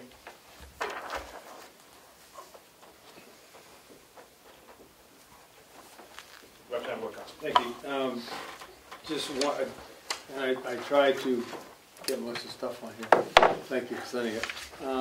My flip phone doesn't work that well. The 68 hours of hunger, can you tell me where that's distributed?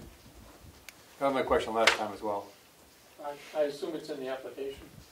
It was. I just want to know where the I checks can't are sent. answer. I don't know right now. It's probably in the application. Representative Page, do you have clarification for that question? I can't recall which towns, but Southern County, I think it was 3 towns was the service area.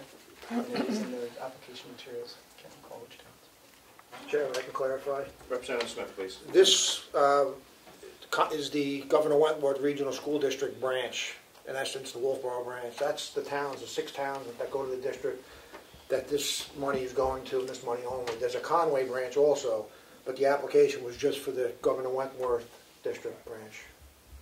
Thank you. Any further discussion? Representative Page. So I think, just to preface this, last time Representative Brown, I thought, made a good point that this is not the time to come in and question every detail and that we should move forward with trust and be more involved next year. But I had just sort of a question after looking at the policy and at the Commissioner's decisions about what organizations to fund. Several of these organizations also took municipal appropriations, or at least appears that way from the budget materials they submitted. Like Bear Camp Valley showed $37,000 that they were taking from the town of Tamworth. And 68 Hours of Hunger, it looked like they were planning to move from $11,500 in municipal funding to $14,000 in this coming year. So I'm curious about how we're applying the policy, and also additionally the catchment areas of the organizations, like Bear Camp Valley, looked very, very much like a Tamworth.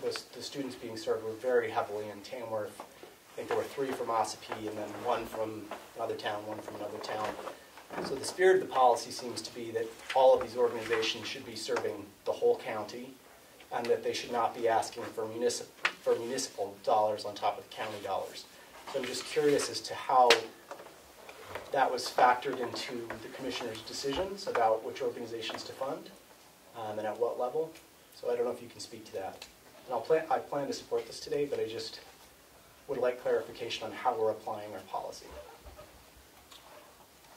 I believe the situation with Bear Camp Valley, they could have a special relationship with Tamworth for certain aspects of their program.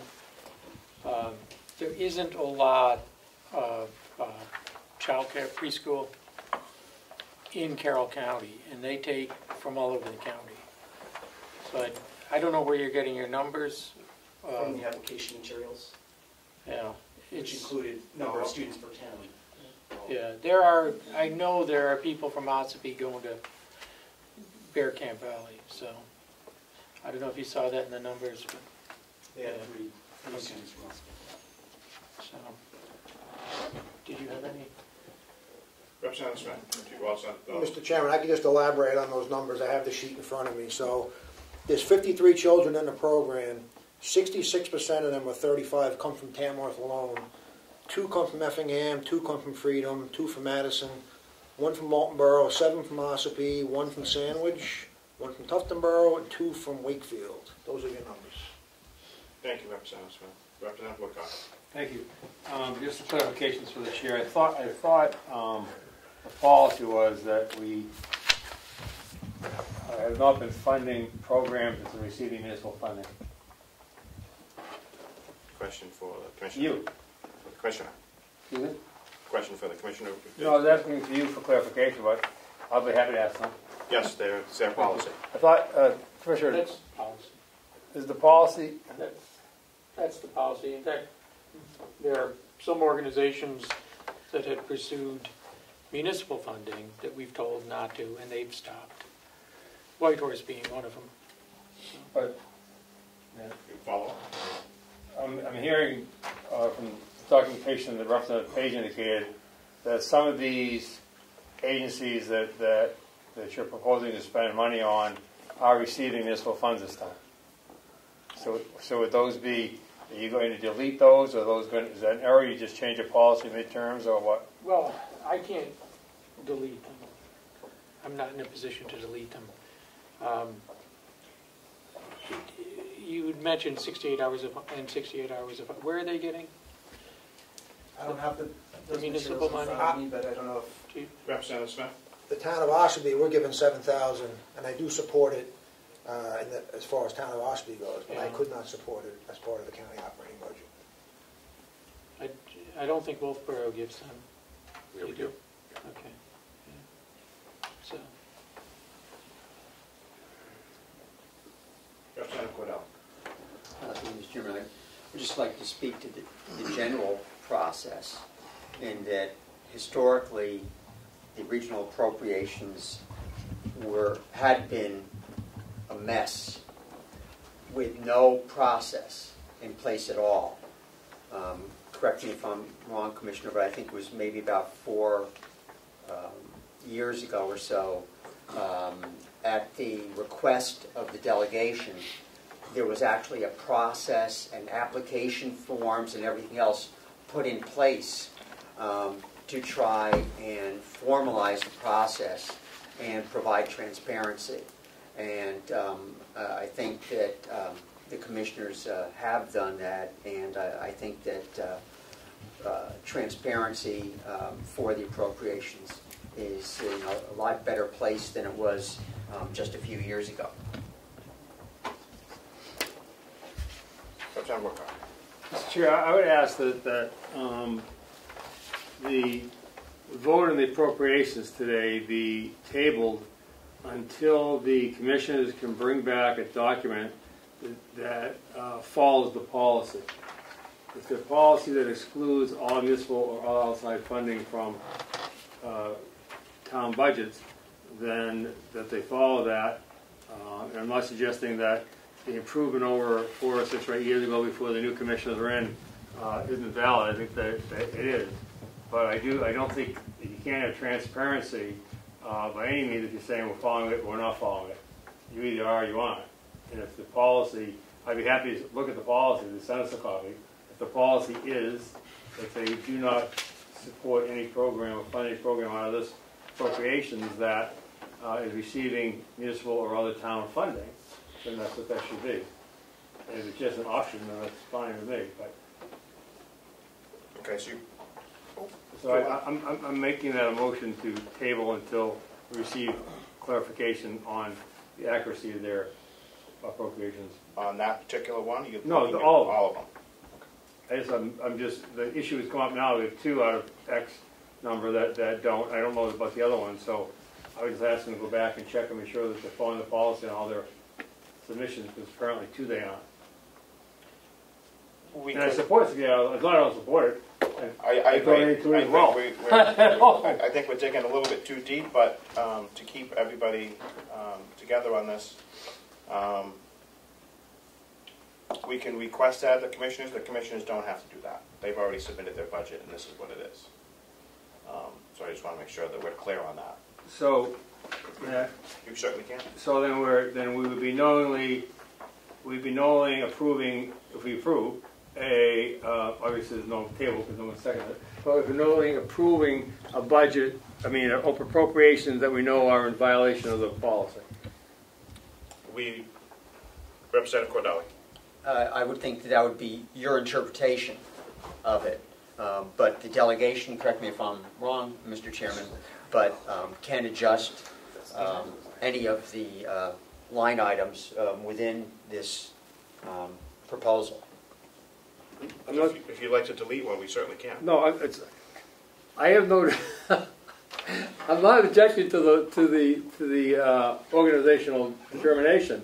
And I understand that all budget areas the delegation can move up or down, Representative Cordelli. My question is, if we have a policy that says you have to use this as the guide, and we don't, then it's not right. Then why have the policy? Then it's not transparent. You can't call it transparent unless you're saying it's transparent because we know what's wrong and we do it anyhow. That's all. Thank you. Why have the policy as a guideline? Correct. Representative Smith. Thank you, Mr. Chairman. So this is for Mr. Woodcock's information, Representative Woodcock. I have the policy here in front of us. Under criteria 6, to your point, it says the agency does not receive funding from towns, cities, or other counties. That's in their policy, but it also says at the bottom, the Board of Commissioners reserves the right to waive any or all criteria for good cause shown. So they do have that caveat in their policy here. So, Thank you.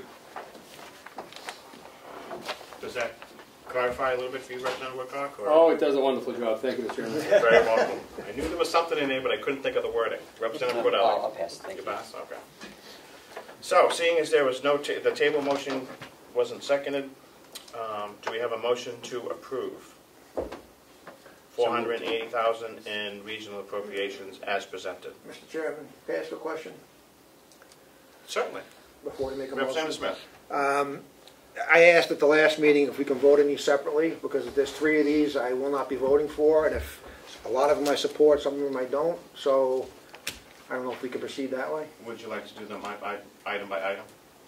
I would appreciate that. So you'll need to be in 11. Sheets? Thank you. Okay. Question, please. Are these, I understand they have different numbers, are these considered individual line items, or are the line item that we're voting on up or down is the appropriation? You will have the appropriation that was proposed. So if it's for, the department is 4659 is the department, and the line item would be 089 would be the first one we'd be voting on. Okay, so you're considering each one of these as a separate individual? Yes, we will. Okay, As thank we you. requested the member, we will do that. Thank you. Representative Crawford, please. I just want to make a comment that our year ending in Moulton Borough is, we changed ours, so I don't have a list of all of our charitable contributions. So I'm going to vote for all of these and then just say as a comment, if I see any of these in my personal, as a selectman in Moulton Borough, I'll have to say no. Yes, I did that. I did that as well when I was selectman in Wakefield. Some of them came through and said, well, we just funded this at the county. Exactly. So that's, I'll vote for these, but that's what I'm going to be doing in my town. Thank you. I think we should all be aware of that moving forward. Motion to approve White Horse Addiction Center for $125,000. I'll make that motion. Representative Page, Representative Smith, 1 and 2. Any discussion? Mr. Clark? Thank you, Mr. Chairman. This is a motion to approve the White Horse Addiction Center appropriation of $125,000. Representative McConkey. Representative Smith. Yes. Representative Belcher. Yes. Representative Brown. Representative Costable. Representative Crawford. Yes. Representative McDonald. Yes. Representative Peternell. Yes. Representative Bucco. Representative Woodcock. No. Representative Burrows. Representative McAleer. Yes. Representative Page. Yes. Representative Lavalani. Yes. And the clerk votes yes. 9 to 1. 9 to 1. Thank you. Just so you know, Chair. Mr. Chair, I'd ask for us to let me move my vote to yes. Amend my vote to yes. So, recall Representative Woodcock. Representative Woodcock, your vote? Yes. Thank you.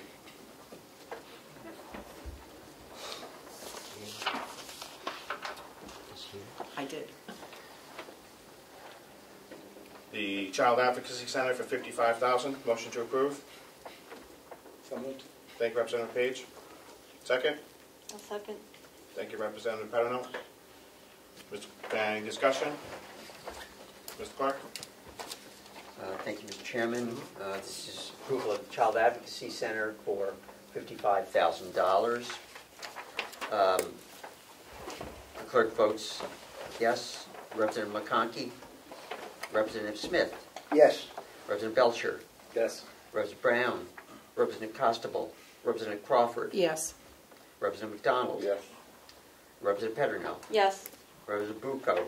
Representative Woodcock. Yes. Representative Burrows, Representative McAleer, Yes. Representative Page, Yes. Chairman Avalani. Yes. Unanimous. Motion to approve VNA Hospice for $65,000. Mr. Chair, I make a motion that be elevated to $75,000 the initial request.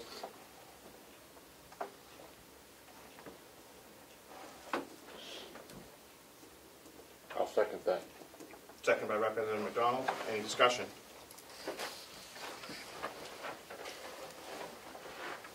So we will be exceeding the 2% set forth by the commissioners. Any further discussion? Representative McDonald. I believe that they've already exceeded that 2%.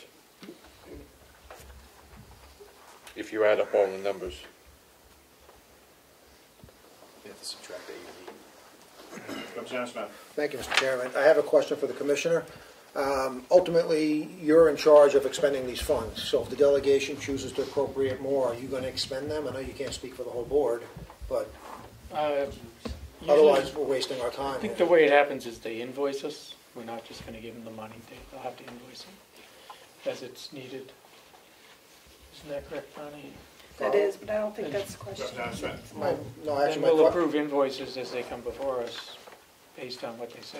Right, but we're not just going to, we don't just give the money out. No, I understand. We wait for... Mr. Chairman, may I follow up? Sure. You proposed $65,000. The delegation's looking to raise it, at least as a motion, to $75,000. But ultimately, you're in charge of expending those funds. Would you vote to expend the $75,000 rather than the $65,000? He can't speak for what the commissioners would do. Correct. I understand he's only one of three. Yep. But I need to understand. Otherwise, we're wasting our time here raising this $75,000. In the past, we've raised and appropriated funds for certain items, and the commissioners have chosen not to expend those items in the past. Yes, that has happened. Okay. Representative McDonald.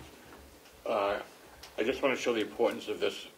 The people from Cornerstone, an attorney from Cornerstone appeared before my committee, and he made the statement that New Hampshire is now the second state in the country on aging population, and Carroll County is now the county that's aging the quickest. And I think it's important, again, VNA Hospice, I think they play an important role within our community. And at least I'd like to get them up to what they got the previous year and the year before that, if possible. Thank you. Representative Cordell. Thank you. If I could ask the Commissioner if he recalls, what was the requested amount on their application? I think it was the 75. Yes. Was it? Yeah, I think it was 75. Yeah. I don't have the number in front of me, but yeah. I think that was. Discussion. Mr. Clark. Thank you. Clerk votes no. Representative McConkey. Representative Smith. No. Representative Belcher. No. Representative Brown. Representative Constable. Representative Crawford. Yes. Representative McDonald. Yes. Representative Petronell. No. Representative Bucco. Representative Woodcock. Yes. Representative Burrows. Representative McAleer. Yes. Representative Page. Yes. Representative Avalani. Looks like 5-4 right now.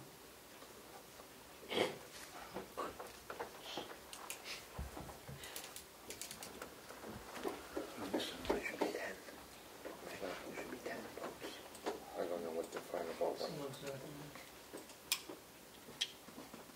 Tie vote fails, right? Correct.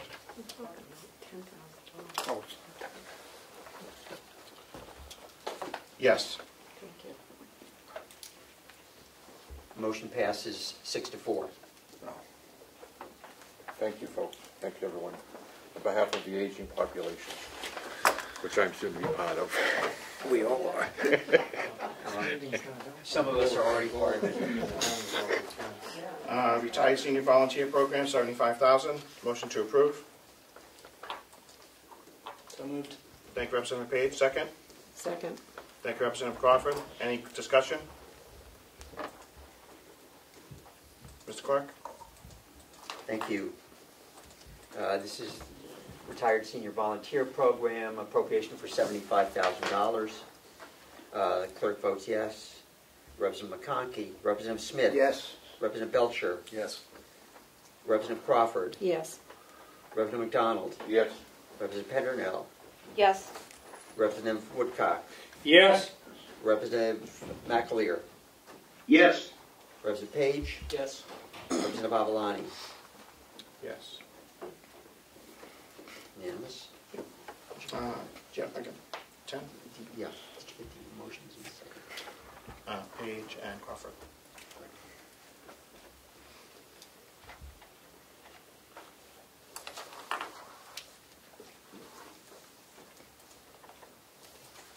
Conservation District for $50,000. Motion to approve. Mr. Chair, Representative Belcher. I'd like to make a motion to revert the proposed $50,000 funding to the 2022 levels of $46,150 for this item. Do you have a second? I'll second that. Thank you. Discussion?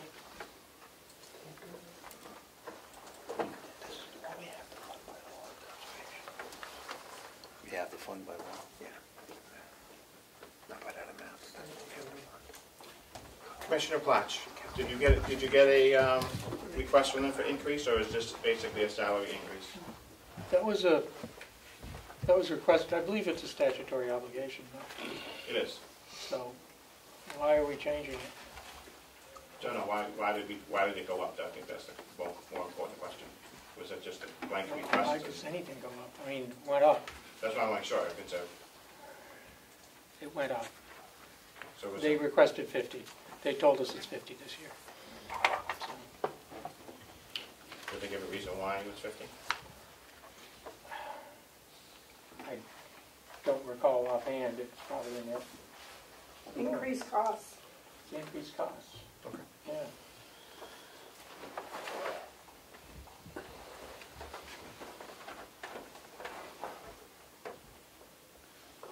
Any further discussion? What is the motion? The motion is to fund it at $46,150.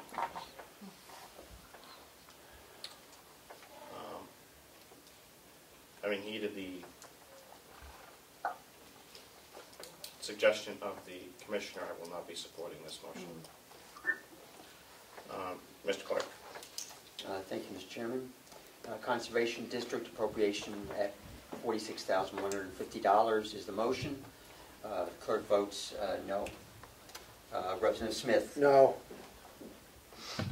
Representative Belcher. Yes. Representative Crawford. No. Representative McDonald. No. Representative Petronell. Yes. Representative Woodcock. No. Representative McAleer. No. Representative Page. No. And Representative Avalani. No.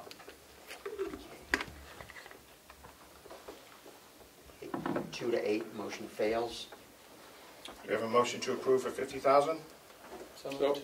Thank you, Representative Page. Representative Woodcock. Second. Thank you. Any further discussion?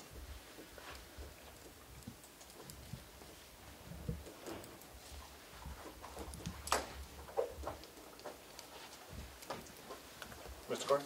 Thank you. This is a motion to approve Conservation District appropriation of $50,000. The clerk votes yes. Representative Smith. Yes. Representative Belcher. Yes. Representative Crawford. Yes. Representative McDonald. Yes.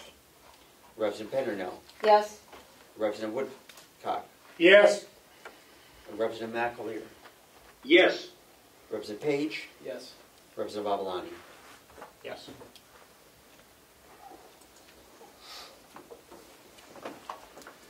Mount Washington Valley Recovery, $15,000. Motion to approve. So moved. Thank you, Representative Belcher. Do we have a second? I'll second. Thank you, Representative Petronell. Question. Representative Woodcock. Thank you, Representative Alavani. Commissioner Potts, you said that the $88,000 that came in the OPIA grant, is part of that going to be used for this as well, or just all for Whitehorse? It's just, it doesn't, I don't know. It just, It's $88,000. To be used for those nonprofits that offer those services, which are the two of them, White Horse and the Mount Washington. So it's just basically revenue to be deducted from that? Correct. Thank you. Thank you, Mr. Chair. Very welcome.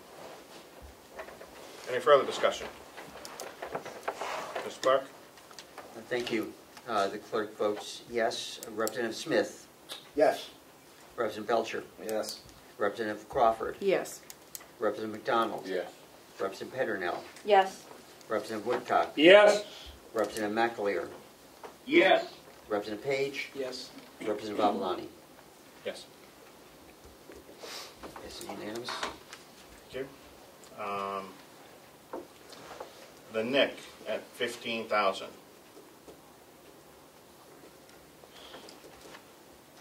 Motion to approve. I'll make that motion. Thank you, Representative McDonald. Do we have a second? I'll second that. Thank you, Representative Peternell. Any discussion? Representative Smith. Thank you, Mr. Chairman. I just reviewed their financials. The NIC is a wealthy organization. They have $3.4 million in investments, accruing $600,000 in interest. They don't need $15,000 from the county. I did watch the presentation, and I do understand why the commissioners granted it, but based on my review of the financials, they don't need county money. So I'll be voting no. Representative Page. For those who did not watch the presentation, could you summarize either the Commissioner or Representative Smith? I watched it 2 weeks ago. I don't. I didn't store that in my brain. Commissioner Flash, do you want to answer that? Sure, they do an enormous amount of programs for kids in the county, encouraging athletics. You know, they sponsor athletics for kids.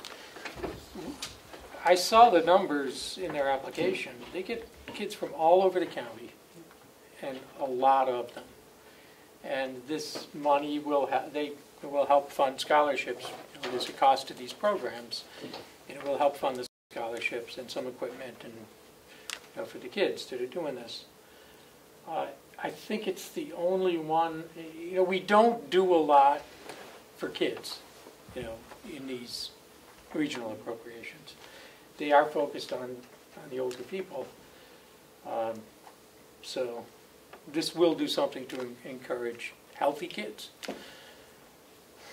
Follow. When we give this $15,000, is it restricted to the scholarship funding, or does it just go unrestricted? Is that? Again, they have to invoice us, right? Yeah, but I don't think we're in a position to answer that question. I don't know how we're gonna. I mean, they do have a huge endowment, so. Representative Peternell. I just want to clarify, I live in very close proximity to the NIC and drive by quite regularly and have used it quite often. And people of all ages from all over the county use it all the time, and it's been, I think, a tremendous asset to the Carroll County. I know there's soccer clubs from Conway that come down and use it. They do get charged to use the facilities, but I just think it's a very worthwhile investment on the part of the county. There's senior softball too. Let me try that. You have to be 60. How are your team doing, Commissioner? Any further discussion? We're all alive. So. Mr. Clark? Thank you. This is appropriation for the NIC at $15,000. The clerk votes yes. Representative Smith? No. Representative Belcher? Yes. Representative Crawford? Yes. Representative McDonald? Yes. Representative Peternell? Yes. Representative Woodcock? Yes. Representative McAleer? Yes. Representative Page? Yes. Representative Avalani? Yes. 9-1, it passes. Thank you. Lakes Region Humane Society for $5,000. Motion to approve. Representative McDonald, do we have a second? I'll second. Representative Crawford, any discussion? Do they go to the local, do they come to the town of Ospey for any money? No, they do not, Mr. Chairman. Thank you. Any further discussion? Mr. Clark? Thank you. The This is the appropriation of $5,000 to the Lake Region Humane Society. The clerk votes yes. Representative Smith? Yes. Representative Belcher? Yes. Representative Crawford? Yes. Representative McDonald? Yes. Representative Peternell? Yes. Representative Woodcock? Yes. Representative McAleer? Yes. Representative Page? Yes. Representative Avalani? Yes. Unanimous? Thank you. Carroll County Adult Education for $45,000. Motion to approve. So moved. Thank you, Representative Second. Page. Representative Cordelli, thank you. Any discussion? Yes. Representative Belcher. Thank you, Mr. Chair. I've just been exploring the Carroll County Adult Education website a little bit, looking at their programs they offer. Quite a few of them seem totally unobjectionable, quite useful. English as a second language, citizenship, those types of things. They also offer career-oriented adult education, such as drone classes, learning how to fly drones for commercial purposes. I don't know that that's something we need to be funding out of our county budget. I'm wondering if we look to explore making up for the money we moved earlier out of this column. Representative, one second on you. Representative Cordelli. Thank you. They are really a regional adult ed center. I gave the commencement speech at their last graduation, and talking to some of the people there and some of the counselors and teachers, it really puts people on the road to success from where they were. I think it is an invaluable program. They do way more than drone instruction, but that's a commercial drone instruction. I think it would be a shame for this delegation to reduce that funding.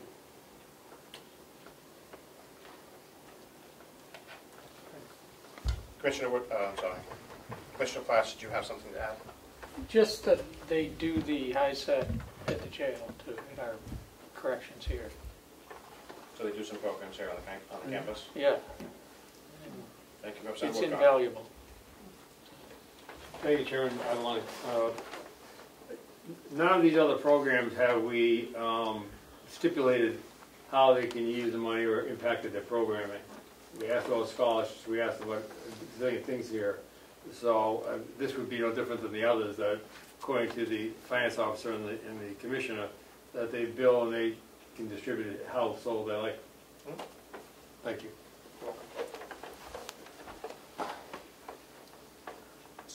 Representative Belcher, did you want to make an amendment to that motion?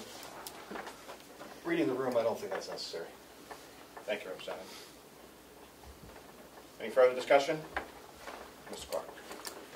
Thank you. This is an appropriation of $45,000 to Carroll County Adult Education. The clerk votes yes. Representative Smith? Yes. Representative Belcher? Yes. Representative Crawford? Yes. Representative McDonald? Yes. Representative Peternell? Yes. Representative Woodcock? Yes. Representative McAleer? Yes. Representative Page? Yes. Representative Avalani? Yes. Unanimous.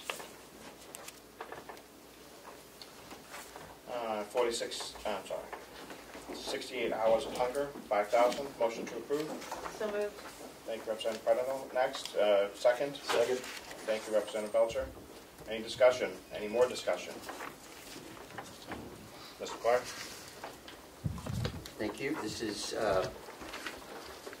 $5,000 appropriation to end 68 hours of hunger. And the clerk votes yes. Representative Smith? No. Representative Belcher? Yes. Representative Crawford? Yes. Representative McDonald? Yes. Representative Peternell? Yes.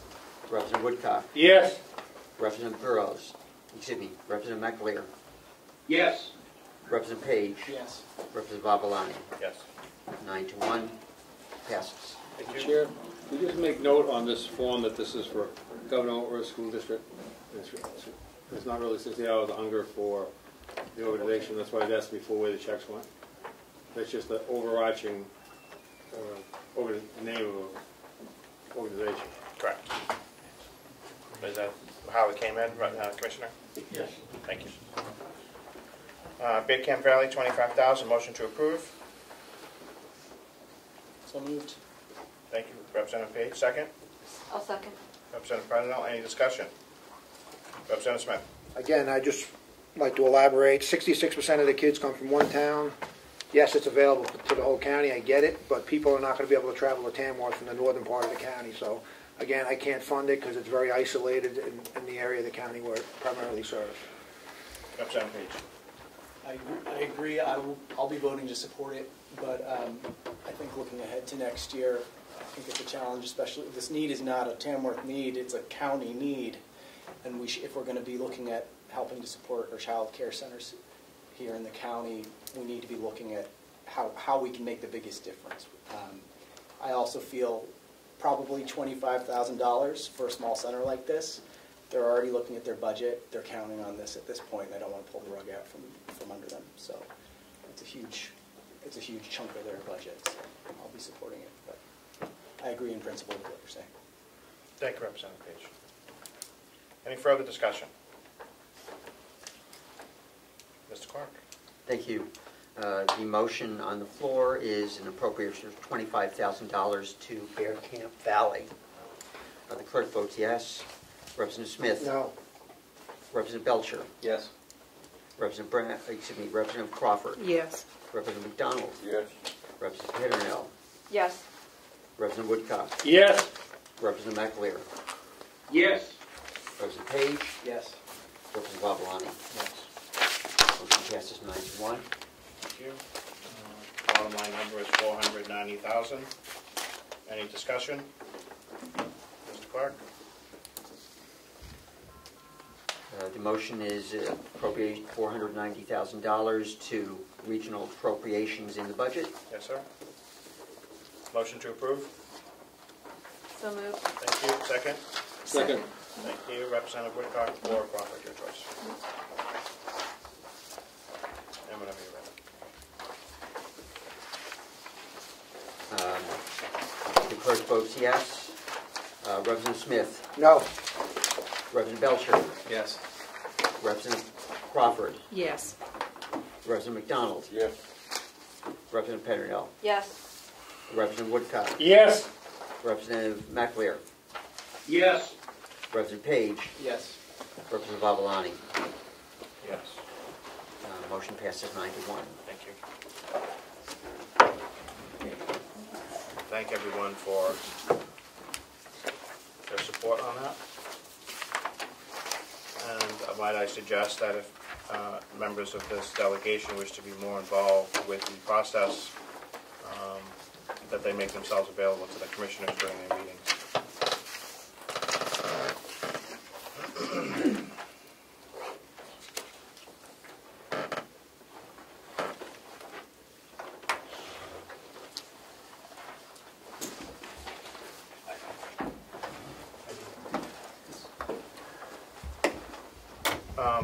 Before we get started on the sheriff's budget, on the breakdown of positions, are those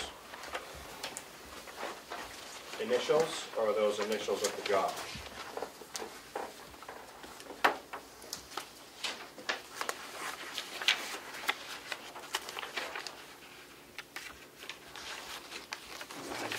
Yep.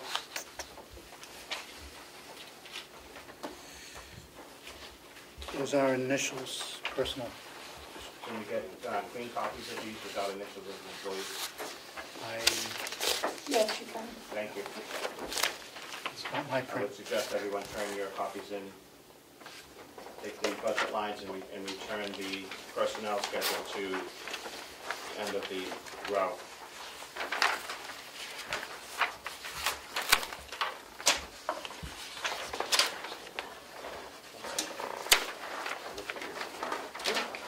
We need to send them to the public. Salaries, no, we have it. Do we disseminate to the public? No, these need to not be disseminated anywhere. They need to be turned back in positions without employee initials.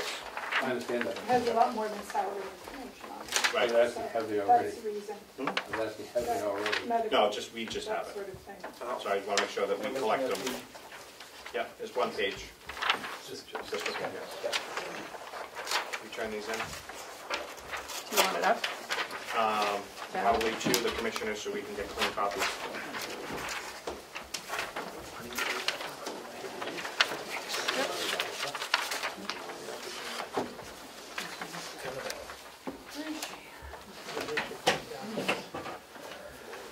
I apologize for that, Sarah. No, just a stickler of mine to make sure that our employees are protected their Appreciate it. privacy.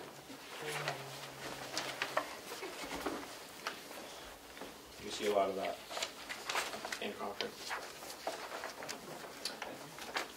Representative Hudson. When I responded to Melissa about my availability, I said I could be here till 12:30. I can stay until 1:45. Is that going to? We're gonna hear his budget today and his request, and then we're gonna take it up at the next meeting. Okay. Most certainly. Dispatch is something that we will be able to get through today. We missed the 1 o'clock lunch meeting. Yeah. Gotta eat. Sheriff, you want to present your budget?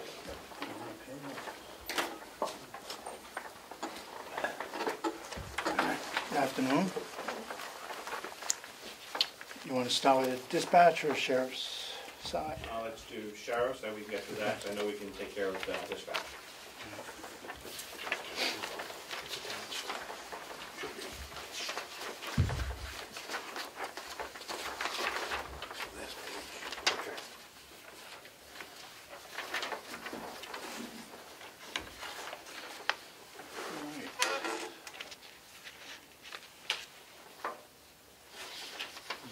Details, that's commercial details. Not paid by taxes, paid by private. Town agreements, the town agreements is both the town of Eaton and town of Albany. And what you're seeing is what the wages would be paid to the deputies for those hours. The revenue is a higher amount because that would go back to the county too. Overtime is up a little bit. We have consistently gone over budget on overtime. So that primarily could be due to the increase in wages, the hourly rates. The sheriff's deputies. This line, I did send you a letter as far as it was cut by the commissioner's budget. I would like to ask for that cut to be replaced back into the budget.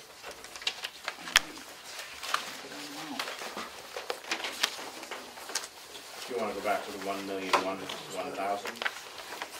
Or do you want the 1,089,82? Good question.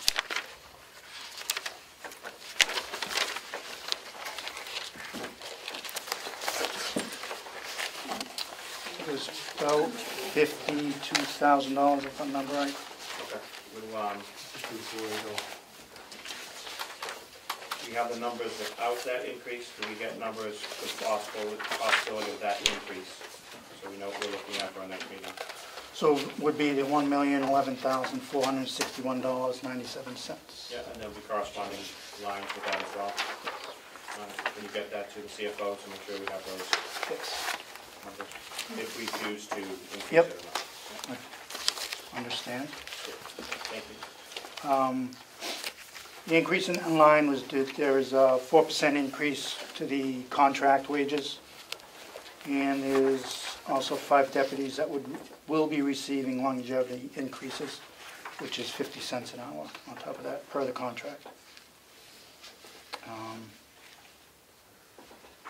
Sheriff's salary was set by yourselves on a meeting in the past. Social Security, all those fees were given to me by the finance office. The court bailiffs is $100,000. This is fully reimbursed by the state. It will, the per diem rate will increase in July per the AOC contract. The sheriff's bailiffs paid at the same rate. That's basically just a pass-through for... Yes. If we go over that, they have been able to repay us in full. This number here is gone for the last 2 years, I believe, the 100,000. So there is a chance that may go up, depending on how the courts work in the next year. They've been up and down as far as trying to keep steady court cases going. Short-term disability, again, supplied to me by the finance office. Just a follow-up question to that, is that part of your CBA? It is in the CBA that the county does supply short-term disability. Thank you. Health insurance is, again, supplied by the finance office for those that take the coverage. There is no stipend or anything that if they don't take health insurance here.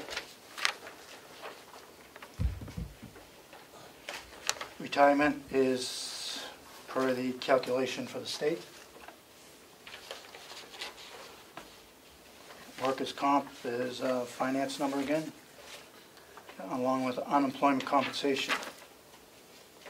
Education conferences, $3,500. Again, that's been steady throughout the years.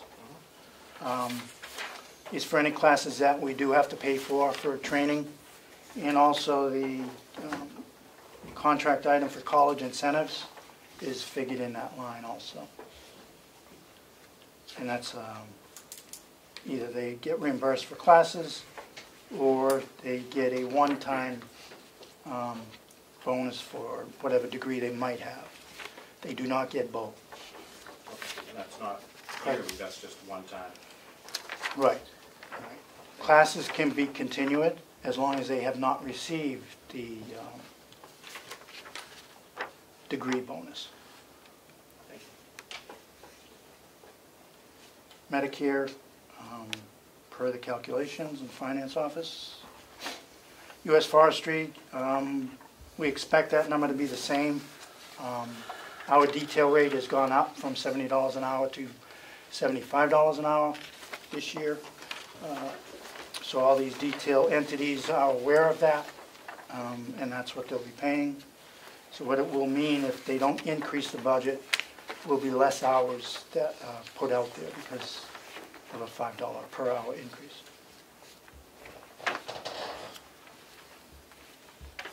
Fees and services. Again, What is STD insurance? that's the short-term disability.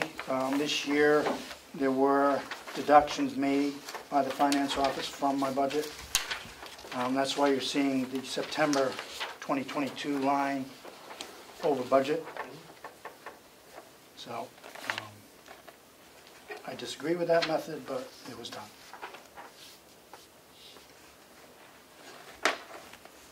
Office supplies is down $500. That's your standard office supplies. Dues, license, subscriptions, that'll remain the same. As you can see, we're pretty much on budget for that. Canine expenses, again, that's been the same throughout the years. And that's obviously for any canine expenses that may come up. She does get frequent I don't want to say medications as far as having allergies and things like that. But any injuries that may pop up would initially come out of that. And also for the fees that the certifications are required for it. Thank you. Is there an insurance on that canine as well? I would not 100% sure. I would assume it's under the blanket policy under Primex. As far as the health insurance, no, I don't believe it is. Okay, so it's injured on line of duty or anything like that, would it be covered? I would think it'd be covered under being a member of the law enforcement personnel. Thank you.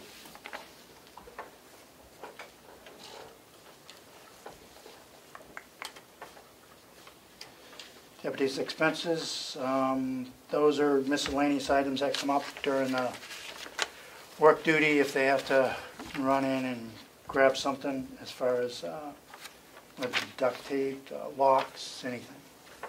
Just basically a Catch-all. catch-all. Yep. Investigative supplies, you see an increase from 1,500 to 5,500. This is solely for and actually I would like to ask that to be increased to $6,800, $6,800. This amount is solely for a software of, it's called Oxygen Forensics.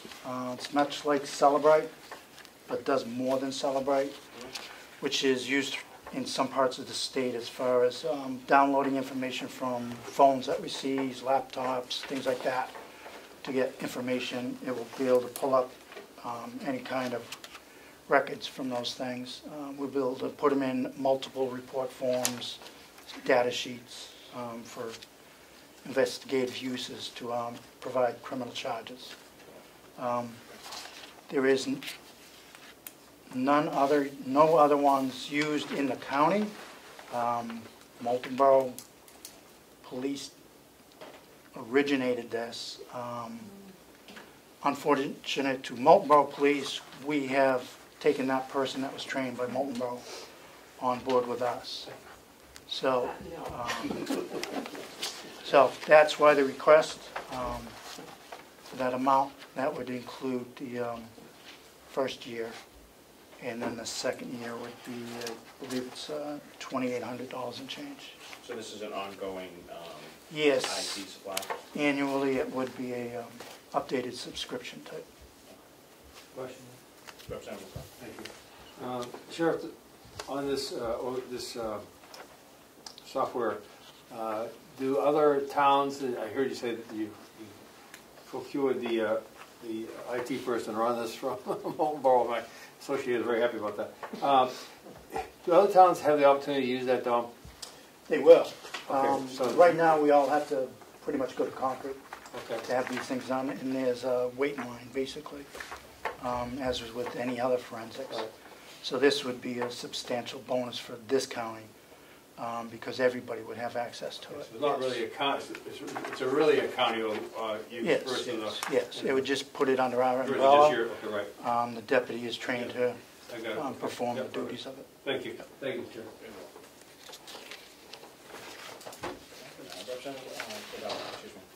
Thank you. Maybe this is for the CFO or Commissioner. I always get confused when you're putting stuff in the IT budget and when you're not putting stuff in the IT budget. I can speak for that. Thank you. So what we did this year is if there was software that was specifically identifiable to a department, it got moved to that department. So I would request that possibly if that software, that we do put that in your software line versus the investigative supplies, if that's okay with you, just to keep it consistent. Yeah, I mean, either way, as long as it's somewhere, Okay. it doesn't matter where. But yeah, it's basically a thumb drive that will be used to put into the computer. Okay. And then as far as the IT budget, Right. things that were countywide, like our email, our virus software, that is still remains in the IT budget. Okay, thank you. Okay, so for clarification, the investigative supplies can be moved back down to 1,500, and you want to move the remaining to your software department specific 090? Yes, apparently that would be the better. Can we get that done for next? Sure. Did you want to leave 1,500 or 5,500? 1,500. 1,500, okay, and all of the rest up to Yes. 6,800 would go to supplies? Correct. Okay, yep, yes, Thank you. yep. Uniform expenses is the same, has been for years. That is pretty much a low ball on the, potentially it's a contract item, so that's the number we've been working with over the years. Seems to have worked out. Electricity, this was supplied by the finance office to me. They know my feelings, I'm in complete disagreement that the electricity should be in the sheriff's budget. We're in the county building, whether we're here 24 hours or 1 minute. It's a county building. I don't, PSNH or Eversource, whoever it is not giving us a bill specifically for the sheriff's department's lights. This is a number that was provided as far as 3% of the entities in the building, or 1/4% or whatever it is. But I think this county building, the administrative building, should be in one budget, my opinion. Thank you. Question, Mr. Chairman? Thank you. Just to the CFO, do all the other departments have this distributed throughout their budget in terms of for this building use?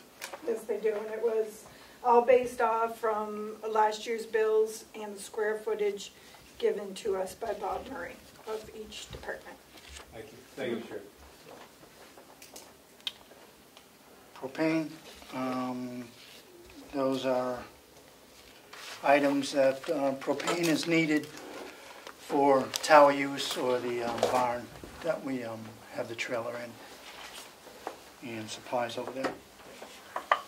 You're not being charged for propane for your apartment, or nothing in that admin building is being charged separately? No. Thank you. Yes, sir. Telephones, up slightly.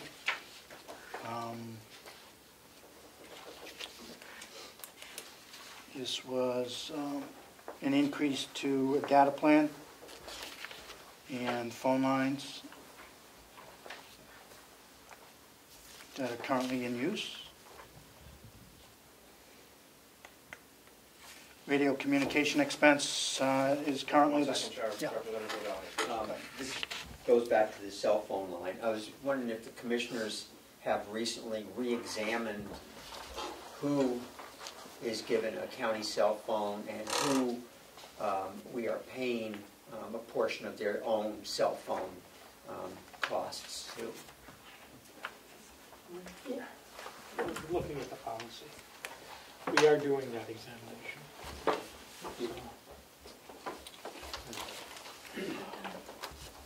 As for the sheriff's department, I know there is no one that's getting any type of reimbursement for cell phone use.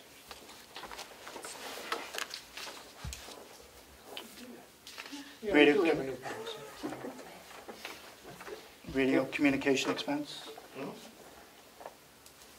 That has been the number that's been used throughout the years. There's a couple bills that come in annually for this, and if we have any repairs that are needed to portables, mobiles, things like that.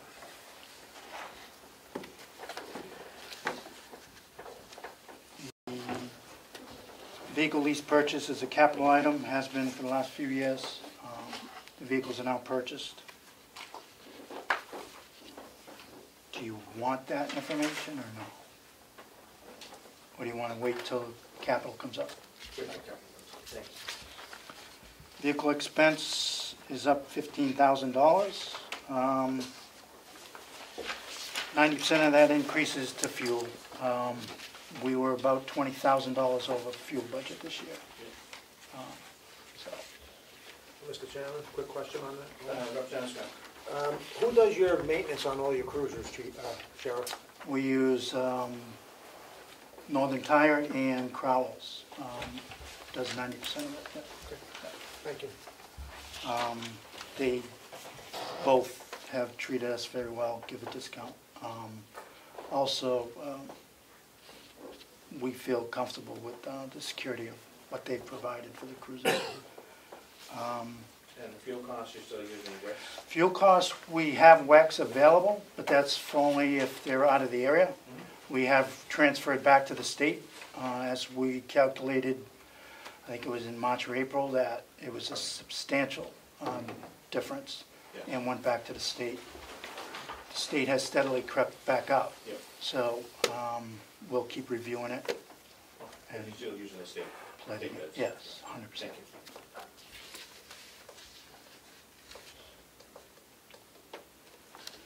Generator, that number was supplied to me through Bob Murray in the finance office of what last year's cost was, so that's a new line item. Okay. And the maintenance, again, Bob Murray in the finance company, finance office. I believe this is solely for the recharge of the fire system for the cold room. I don't. Say that again? For the fire suppression system for the cold room. Do you have a halon in there? I believe so. I don't know why the generator maintenance can't be combined.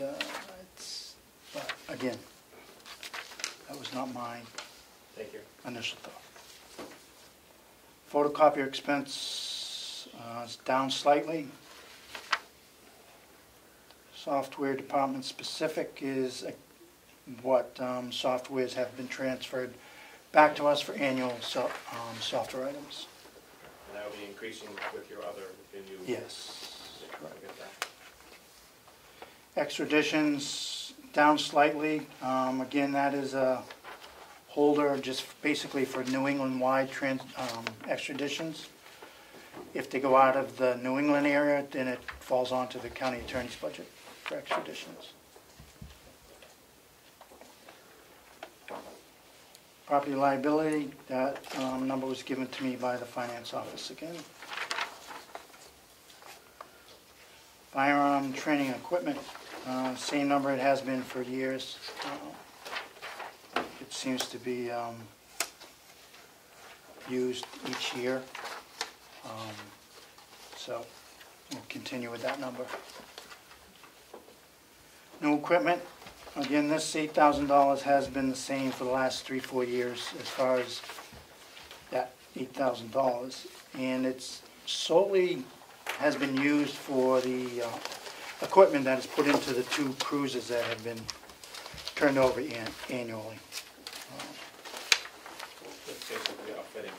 So I will let you know those numbers of equipment costs have gone up, obviously, in the last 2 years. But we'll try and keep it within that. Thank you, Mr. Chair. Just looking real quick at the firearm training equipment line, back for a second. September 30, 2022, it says only $30 has been spent. Is that accurate? No, okay. No. Typically, we wait till the end of the year to order targets for the following year for ammunition, because we just had our qualifications prior to that. So that's the reasoning. Are you finding the ammunition coming down finally? Not so much. Representative Cordell. Thank you.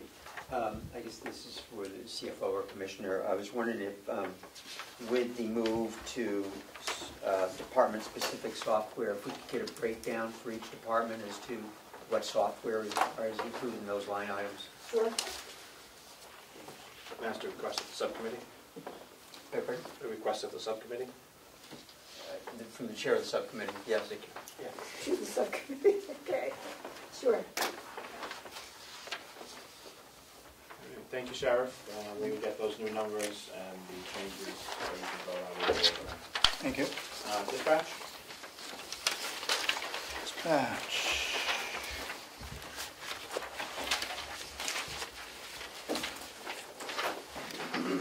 Overtime. Most of that overtime was caused by vacancies and still is remaining. Obviously, the coverage comes from the base salaries back into the overtime line, so, but this year I've asked it to be increased $10,000. Again, wages have gone up over the years, so the dollar doesn't go as far per hour in the overtime line. Salaries is up slightly. That is with a 4% raise per the contract. Social Security provided by the Finance Office, along with short-term disability, medical insurance, retirement, workers' comp, unemployment were provided by the Finance Office.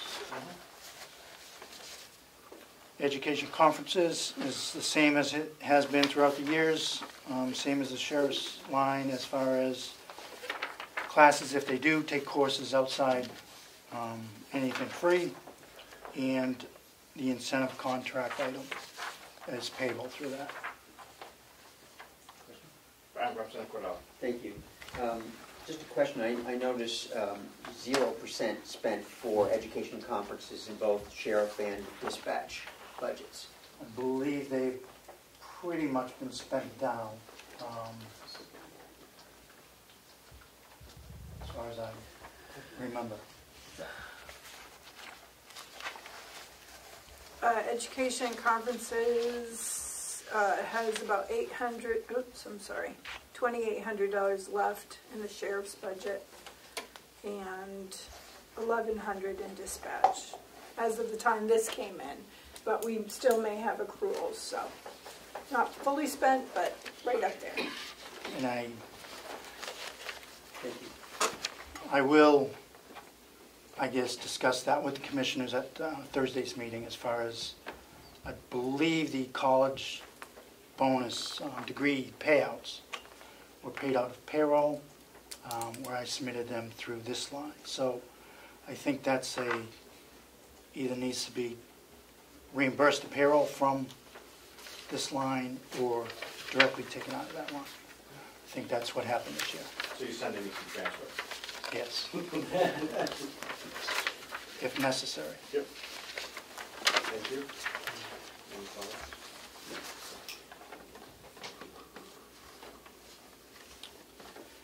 Medicare, again, that's Finance Office fees and service. This is basically for any fees or services that dispatch needs. That number has stayed low. Office supplies remains the same.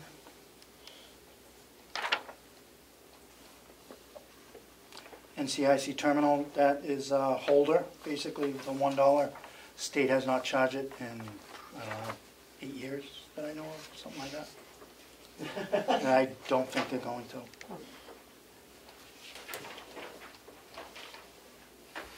Telephone is the same. And again, that's kind of misleading. It's Spectrum Services, that's what that pays. Internet invoice? Yes. Radio communication, that is for the tower fees on the Wakefield Tower, and any other communication upgrades that are needed.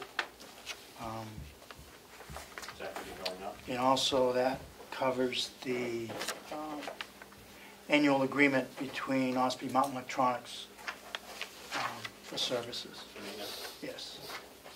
Will that be adjusted? Do we need to adjust that one? I don't believe so. That figure was based on what has come in.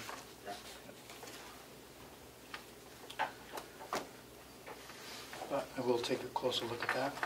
I know there are radio issues that are being worked on currently, so. And down south? Yep. Travel, down less than half. Not much travel has happened for whether it be training or otherwise. the certification that is, dispatchers do have to take 3 days during their 6-month training, is in Concord. The county has been able to provide the vehicle to be used to go down there. If they don't want to use that, then they're told that they don't get that reimbursement. So.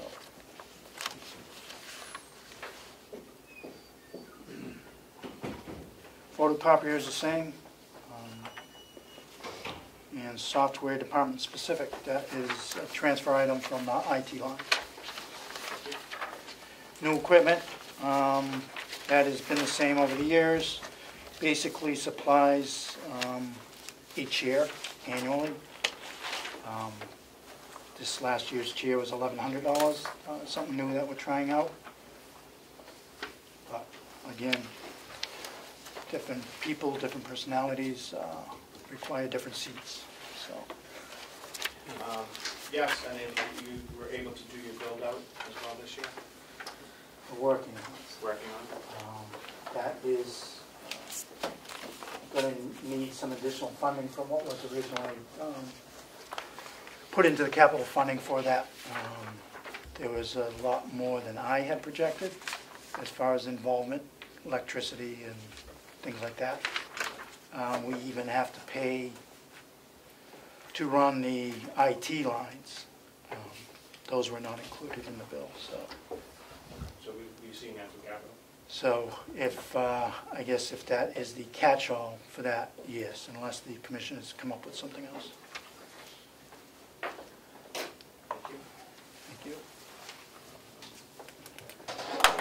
Any discussion on the dispatch budget?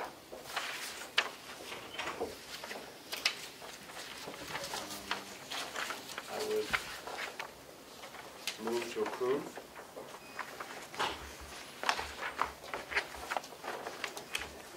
If there is that motion. Thank you. Are you talking dispatch? Dispatch. Not the sheriff's. Yep, we don't have numbers for sheriff yet. Second. Thank you, Representative Woodcock. I know just a little bit of discussion. Last year we adjusted some of these salary lines to make it more competitive. How are you finding your staffing levels? Initially, it seemed to have worked out very good. So I'm talking the springtime, where we did some hiring and some people didn't cut it and some people left right after they got trained. Now we're again having a hard time getting people to come in. I do have 4 interviews on Wednesday. We currently have 4 positions open in dispatch, which is probably the max we want to have. Are you finding yourself competitive with other counties? Or We're falling behind again because other counties have gone up there, including Rockingham and Belknap County are paying substantial. Locally, Conway's always been more. Wolfboro, we're within reach, I guess, but they're much smaller. Up or down?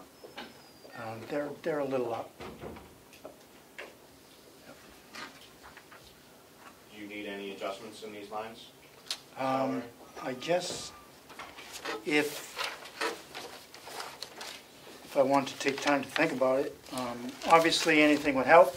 I know all the other counties really went at this and provided some substantial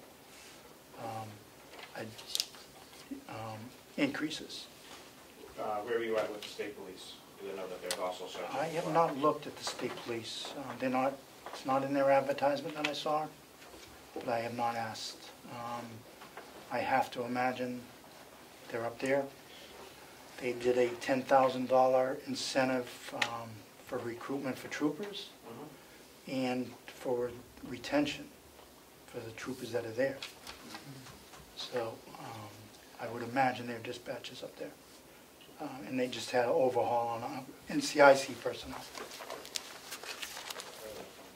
Representative Page. Table further discussion of this until the next meeting so that the sheriff can come back with any recommendations for increases to the salary line. Could you hold that for a second so we can continue discussion? Since you have open positions now, would that allow you some flexibility with a starting wage if the commission has approved it? That is an idea. I'm kind of hoping something comes out of the 4 on Wednesday, whether it be 1 or 2 or 4. So I guess it would depend on all that. So that's being optimistic to hire 4 people out of 4 people. Correct. Yes. To get all 4 to show up is one thing, because that hasn't happened either. So. Just because you have 4 interviews scheduled doesn't mean you have 4. And that has been consistent. Okay, so do you want to take a look at your salary lines to see if there's enough wiggle room for you, if there was a wage adjustment from the commissioners? Because you're already a month in, and it'll be at least another month before you're technically fully staffed if you hire all 4. Yeah, I mean, it is very possible. I will say that I know the union will bark, because they are in the same union as the deputies. There was talk from the last increase from the delegation. A grievance never transpired, but there was talk of one. So I would be assured that if there was a second such increase. So my apologies, I did not know that they were part of the CBA as well with that. So we can't touch it. I would be appreciative on behalf of the dispatchers. I know they would greatly welcome it. It's a job that is not given the credit. Primarily that they're in a group, a pension group that they shouldn't be in. They should be in the law enforcement group. But that's a whole different article for you guys to take down in Concord. Right.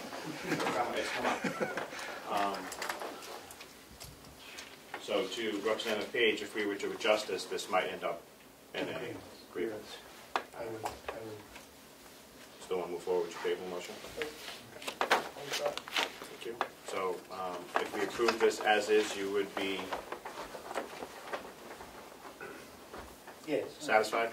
Yes, I mean, that is what I propose, so yes. Any further discussion? We have a motion and a second on the floor to approve the dispatch budget of $1,051,979. Mr. Clark? Thank you. The clerk votes yes. Representative Smith? Yes. Representative Belcher? Yes. Representative Crawford? Yes. Representative McDonald? Yes. Representative Peternell? Yes. Representative Woodcock? Yes. Representative Maxwell? Yes. Representative Page? Yes. Representative Avalon? Yes. Yes, unanimously. I know we have to have some people that need to go. We are done for today. Any other business to come before the delegation? Do you have a guesstimation of the next meeting, Chip? Good luck with that. Okay. I would like to get this done in a couple days, but you don't have to. You guys are tying up 4 of our members, so. Well, that's Representative Cordell. I get 400 bills in there. Yeah, you guys have a lot of bills. Mondays and Fridays still seem to be the days that we can get work done. You guys. Mondays. Mondays are better. Mondays. Mondays. Representative Smith. Monday's still okay with you, or you still have selectmen's? It depends on what meeting. Like today we're not having a meeting, but if I have a meeting, probably not. Or I'd have to leave early. Okay. So it depends. Okay, Representative McDonald, do you guys still have a heavy load, or Monday's work? Tuesdays and Wednesdays are out. Okay. And Representative Page, same thing, Mondays? Mondays are good? I'll have to do Zoom most of the time on Mondays, but That's fine. do that. So for the sheriff's budget, can we get the adjusted numbers?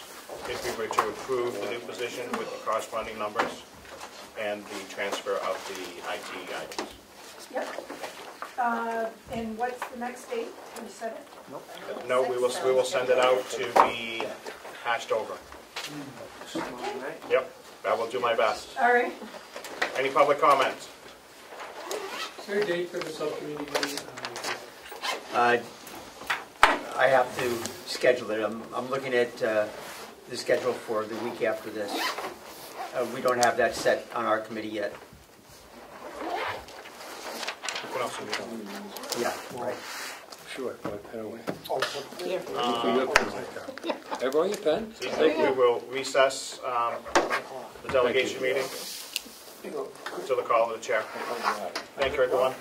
12:46. You don't have a forum.